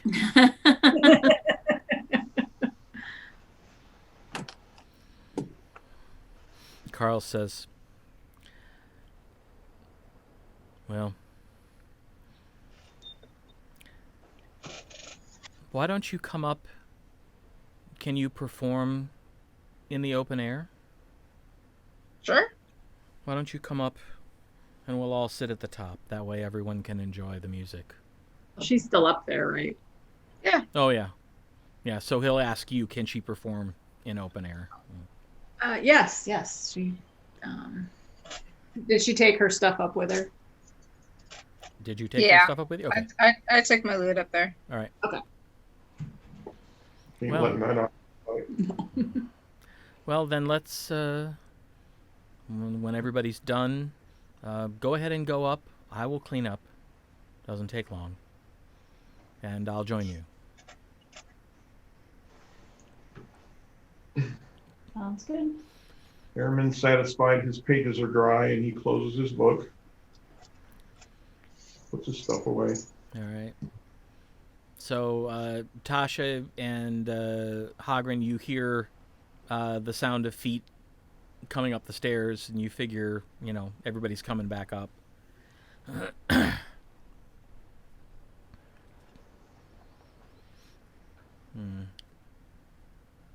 Arabelle crests the level of the floor coming up through the trap door, and Hagrin looks at you, Tasha, and kind of jerks his head like, is that her? I nod. And he stands up, waits till she's up, and then actually does a crisp, perfect salute and says, "That was the best meal I think I've ever eaten in my life. Thank you so much." Well, I'm glad you enjoyed it. I'm carrying up something. I would have made something dessert-like. Oh, okay. I'd bring it up with us. Oh. I may not be able to get back down the stairs, but I'll sleep up here. I don't care. I don't know what it would be. Lord. Kind of cakey, brownie kind of thing. Yep. So we had Cakey brownie. A cookie I don't- cakey brownie. Yeah, You know, something. those cookie cakey brownies that Yeah, everybody not like likes. something that you need a spoon. Something baked. Right. Cookie cakey brownies are the best. They are. Especially if they're frosted cookie cakey brownies. Mm-hmm. Yeah, those are the That's best. just gilding the lily. There's nothing wrong with that. Exactly. Yeah, I'm all for those lily. I would call them a lily bar. So I'll pass those around as we settle in for Tasha's show. All right. So All right, well, I you, took out my loot. you pull out the loot and you hear this intake of breath from Aloric and Hagren. They both kind of go, "That's gorgeous. What an instrument." I bet you say that to all the girls. If they unload an instrument like that, you damn well sure I do. They may not let us leave. I know, right? They've been starved for human contact for like 3 months. Yes. They've had nothing but the weird coming out of the Everwood and whatever occasionally comes to shore from the river. I sit next to Zorith. Hand her my dessert. You still mad at me? No. Then I break the extra dessert in half and give it to the 2 watchmen, Oh, all right. Eleanor and Alaric and Hagren. Yep, Aloric and Hagren, yep. Aloric. And they both are like, "Thank you." And right around the time, Tasha, you're ready to begin, you see Carl's coming up through the trapdoor. All right. And he says, "Oh, good, I haven't missed anything." Nope. And he just walks over and hops up on one of the crenellations and just kind of sits in the lotus position on this stone crenellation at the edge. Pass the plate. Before Tasha does her thing, I'm going to look around and I only notice the 3 telescopes. Yeah. Sorry, go ahead. Before we leave, I'll ask about them, but like where's the 4th one? Because that's interesting to me. But I'll do it after her. Okay. Performance. I walk back from taking the plate over to Carl's. I squeeze Tasha on the shoulder and say, "I know you're going to do wonderfully." And you can add it back to your roll. Yep, you can add a d4 because she just guidanced you. Oh, I need a little blessing. well, I rolled, let's see.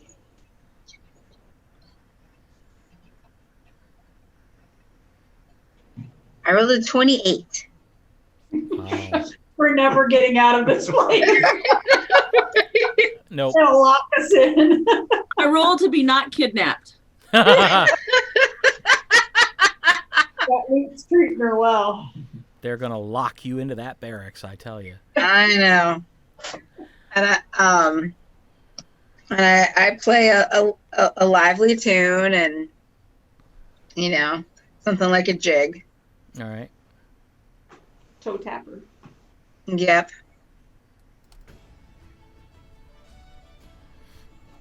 And play a couple of the tunes that you learned from the Sasaran. Mm-hmm. Yes. And you've got all three of them kind of tapping their toes and nodding their heads along with you. They're clearly enjoying listening, and this lute plays like nothing you've ever gotten your hands on before. Oh yeah. And it's shiny. Yep. I mean, And it a is. strum of, It is perfectly balanced. All the strings are just the right height above the fretboard. The resonance of the body is deeper and mellower than any instrument you've played before. This is clearly a master's instrument. I'm liking it. Best we've ever heard. Yeah. I mean, you've gotten used to, the level at which Tasha can perform, but she's actually pushing the upper boundaries of what she's done before with this particular performance. so how much room was there? You said 20 feet. Yeah. Okay. Yeah, Carl's closes the trap door, so, there's the full 20 feet that can be moved upon. And like I said, he's also sitting up on one of the stone crenellations, so he's technically kind of out of the space. I curtsy and I offer my hand to Hagrid to see if he wants to dance. No. Isn't he afraid of you? He's not afraid, but he will be by the time it's all over, I'm sure. Roll perception, or persuasion. Roll persuasion. He's not a dancer. He's also been eyeing the blue. 19. 15 plus 4. Not Oh. bad. He kind of looks at you and then looks at Tasha and then What the hell? sits his plate down on one of the crenellations and gets to his feet, takes your hand very gingerly, but once he's got it, he's kind of like, you can see the faces, doesn't feel different. So, Careful, the blue's contagious. It's not. It's not. And I look at my brother. I say, it's not. ha, he looks at you and goes, Siblings. rolled a 20 for insight. Oh, good. So, Just a little jig. If she's playing just a little jig, just a little. all right, make a performance check. Oh, snap. Oh, good luck. Ooh, 15 again. Performance plus 4 is 19. All right. You're more practiced at this than he is, but he's not bad. He got a 15. That's pretty good. So That's not bad. yeah, you see Aloric just kind of like his eyes wide, looking at Hagrid doing this dance, like, where has this been? And then starts Food and music like this before. clapping along, and even Carl starts softly clapping along, and That's hilarious. And, it's fun. yep. That is too funny. Does Aloric want to dance? When I'm done, do I go see if Aloric wants to dance? Oh, as you turn towards him, he leaps off the crate he's been sitting on and rushes up to you with this big grin on his bearded face. I look Oh my over at goodness. Bryn. Oh, I rolled a 15 again, so 19. I like Oh. that die. He matches you. He also got a 19. With Nice. dwarf dance. So he may be short, but he's nimble. I like it. And it's a little uncomfortable because his face is basically at the same level as your crotch. But he's well behaved. You know. It's more my back is aching because I have to lean down so much. Right. Well, he's holding his arms up like this, so you don't have to lean down much. That's nice. That's so funny. Which is kind of the opposite of you and the half orc, right? Right? Right. So weird. So yeah, he's you see Hagrin's kind of looking at him like, all right, fine, maybe might be a little better than me, you know. That's kind of how you interpret the look, but he starts, you know, clapping along with it too, so. And not to be undone, I'll turn and I'll look at Carl's. And he very fluidly slides off the crenellation to his feet and bows. Oh boy. Uh-huh. Holy Ooh, this one's hell. good. Huh? Okay. He got moves. This one not as good. I got a 13. Oh, well, he got 10 more than you did. Oh, so he's definitely leading. So basically what's happening is that he begins like lead dancing around you. Woo! Let's see. Yep. And doing some rather River dance. acrobatic moves befitting the finest Broadway dancer. Wow. River dance. Yeah. No. Riverdance only takes like a 15 to do. Oh, bloody hell it does. He's Parishnikov. he's up at he rolled a 23. So yeah. He's and he seems very not at all self-conscious about it. He's just sort of moving with the music, and you almost get a sense that his body movements are somehow trying to take the physical form of the melody. Right, because he's a monk. Yeah. Wow, that's cool. So it's a very impressive, if unusual, performance. I'm going to like clap at each one of them when we're done. And curtsy again. And as Tasha strums the final chord on her latest song, Carl stops and bows to you again, and then turns to Tasha and bows and says, I nod my head. "That was beautiful. I hope I did it justice." Of course you did. You did wonderfully. I'm glad that it was enjoyable. I enjoyed it. But, Aloric, you should bunk down. Remember, you're on sunrise watch. I know. And so I will ask 2 questions now. Is the sunrise watch worse? And where's your other telescope? Do you not look to the south anymore? Oh, yes, we did. It was damaged by a creature from the Everwood, and so it is currently in Sandy Cove being repaired. But we have alerted the Dunes Watch that we will be unable to receive messages from them, so they know to route them another way. It will not slow communication by more than a minute or 2. Mm.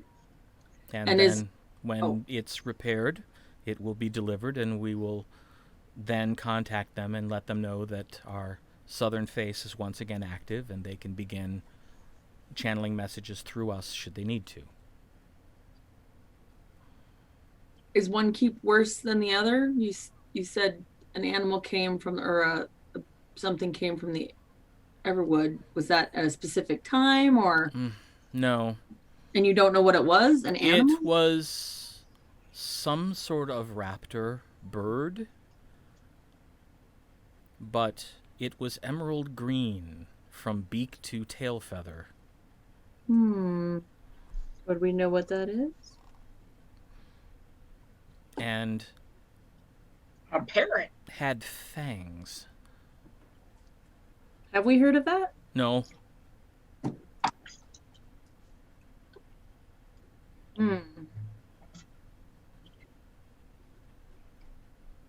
Weird. Yeah, your attacks and the things that you don't find them more at one watch than the other. No. And there are, of course, there are other creatures that we have seen come from the wood. One that I will not forget because I viewed it through a telescope because I could not believe my eyes. A yellow, lemon yellow bear that seemed to shimmer and jump as it was viewed. I look at Zoria and I say, "You're going to fit right in." Aloric kind of chuckles too. He's kind of like, Aha. Probably turn in as well. We have another day of traveling through the wood. Sounds like it's going to be fun. And it's about a full day's travel from here to the edge of the Everwood, where the road throughs.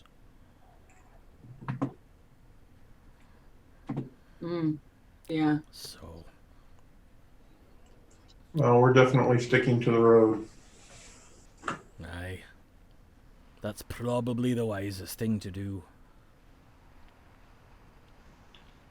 But, well, I suppose if you've never seen it before, it might be pretty.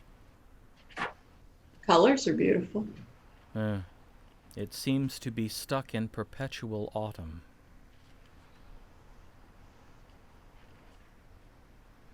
And, to my knowledge, no one has ever determined why. But if you stay on your guard, I expect you should be all right. You should emerge mostly unscathed.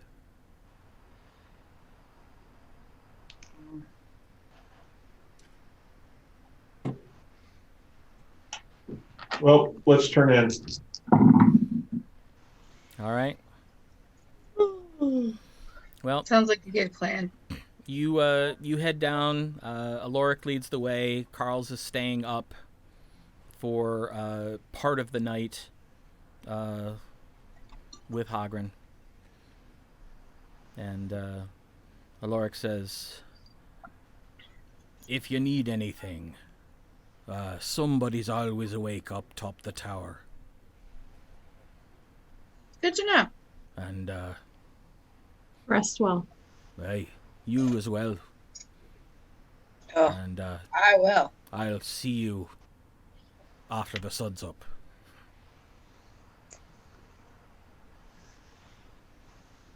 And he turns and wanders over to another building that's just a little bit past the one that you're going to be in. And so you enter the barracks. You see that the windows are all open, so it definitely smells fresher in there now. And Zorith, having cleaned most of the dust off, at least the parts that you're going to be using, seems, well, nicer than you've had for a little while anyway. And the door locks, and the windows can be closed and latched from the inside.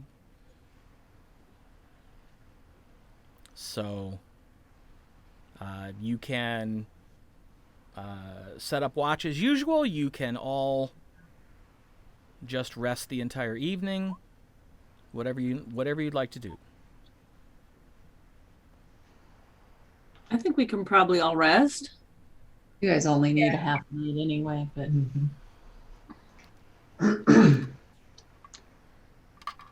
I feel comfortable that they're keeping watch and they'll alert us if they need help. I need your help in the morning, though. Sorry, I have a plan Brilliant.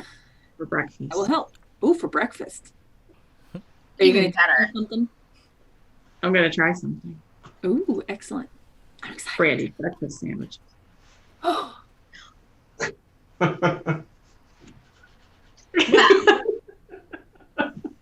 That Don't sounds wonderful.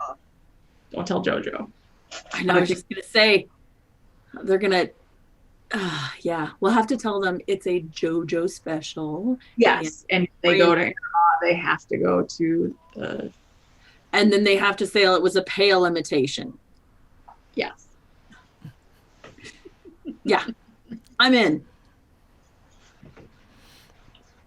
All right.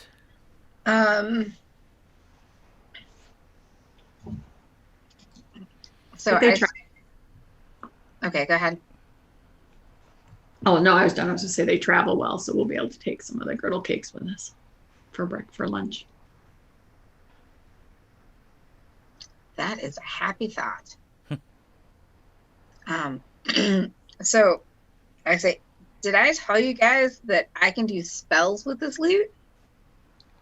No. Sorry. No. So, I play Spirit in the Sky and Levitate. Ooh, that's cool. And as she's playing, she just slowly floats up over the bed until her head gently touches the ceiling of the barracks. Can you cast them on other people or just yourself? Some of them I can.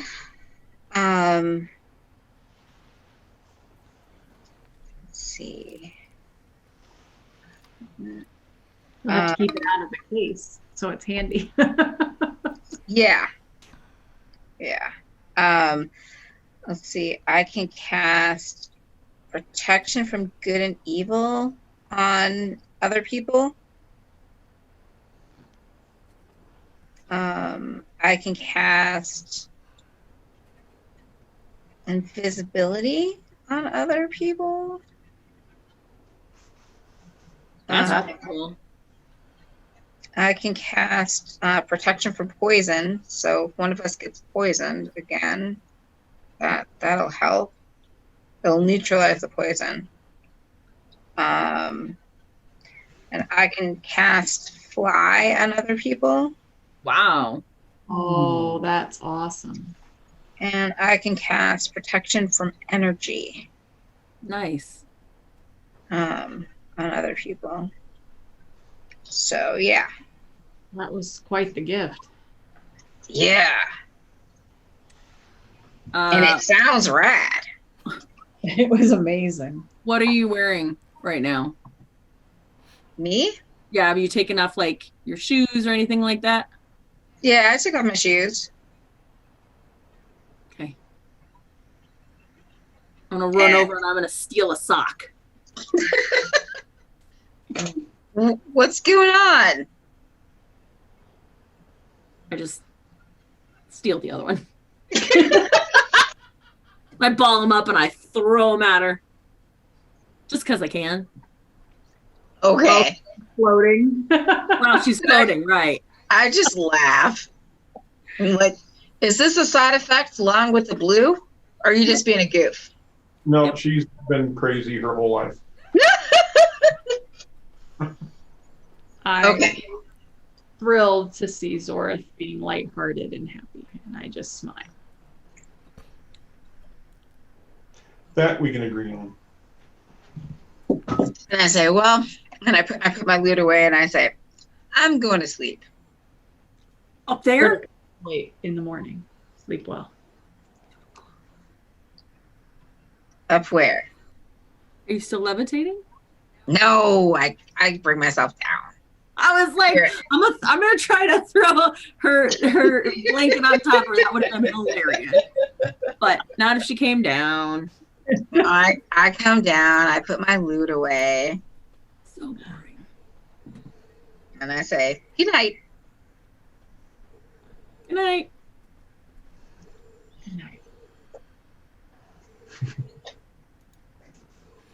And as you all bed down for the night in plain but warm and comfortable cots, you wonder what the next day is going to bring as you get closer and closer to this strange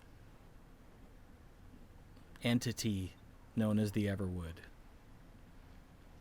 But you know, based on your trust in your comrades, that whatever comes, you'll be able to face it. And with that thought, you drift off to sleep. And that's where we'll stop for the evening. Nice. Very nice. To keep my griddle cake roll for next week. No, you'll be rolling it for next week. Oh, but it was a natural 20. Yes. It'll be but- really good griddle cake. Come on. Well, we'll Thinking about it all night long. hopefully you can do that again next week. Oh, I have every faith in you. I will help her. So. All right. Well, Hey, nicely Woody. done, everyone. Even if they're squidgy or burnt or squishy, they won't know any better. I don't think that'll happen. Do we level? I was thinking that too. I hope we do soon. Well, Maybe when we get to Thunder's Edge, but oh, so we get a long rest. Yes. yeah, Taking a long rest. Yes, and everyone gets the benefits of a long rest. Okay. Oh, yeah. So we will begin next week at the dawn and continue toward Thunder's Edge after a good breakfast, of course. yes. Really good breakfast. All right. Yeah. Well, be Like sure best adventuring party ever in D&D.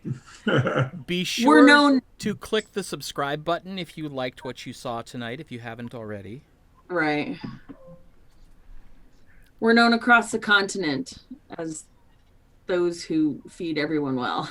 I can't wait to see if I can convince Jeff to pull in one of the new feats from the Tasha's Cauldron of everything when it comes out.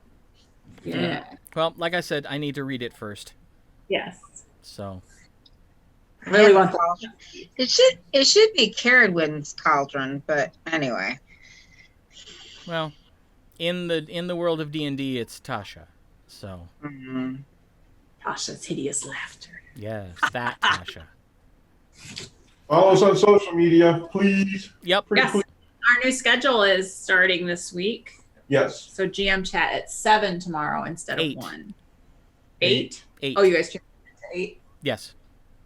Did you update the thing or do I need to send you a revised? Probably send me a revised. We decided to do 8 because then it's 5 o'clock on the West Coast. Gotcha. Makes Sorry. sense. Yep. Makes sense. Yep. Trying to be, continent inclusive. Well, I And will then- make It's sure better than being incontinent. Exclusive. I will Yes. change my I'll start timer you. for tomorrow night. And not this Saturday, but next Saturday, because we're going to film it this week. Mike and I are going to start watching our movies this weekend, and then next weekend, in a week, they'll start dropping on YouTube on Saturday nights. Excellent. Excellent. We're going with Nerd Parent Movie Night. I saw that. That's cute. I saw that. Well, that'll be Hang out and watch a movie. that'll be fun to watch. Yep, we'll be doing reactions to movies we have not seen, which is going to be really weird.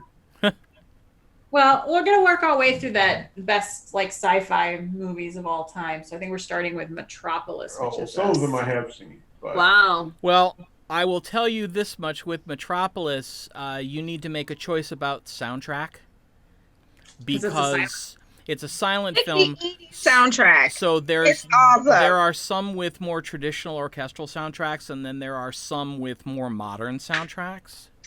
Oh, okay. So it 80s all soundtrack. depends on what kind of experience you want. If you want sort of the traditional experience, Well, we'll probably go with as traditional as possible since that's, right.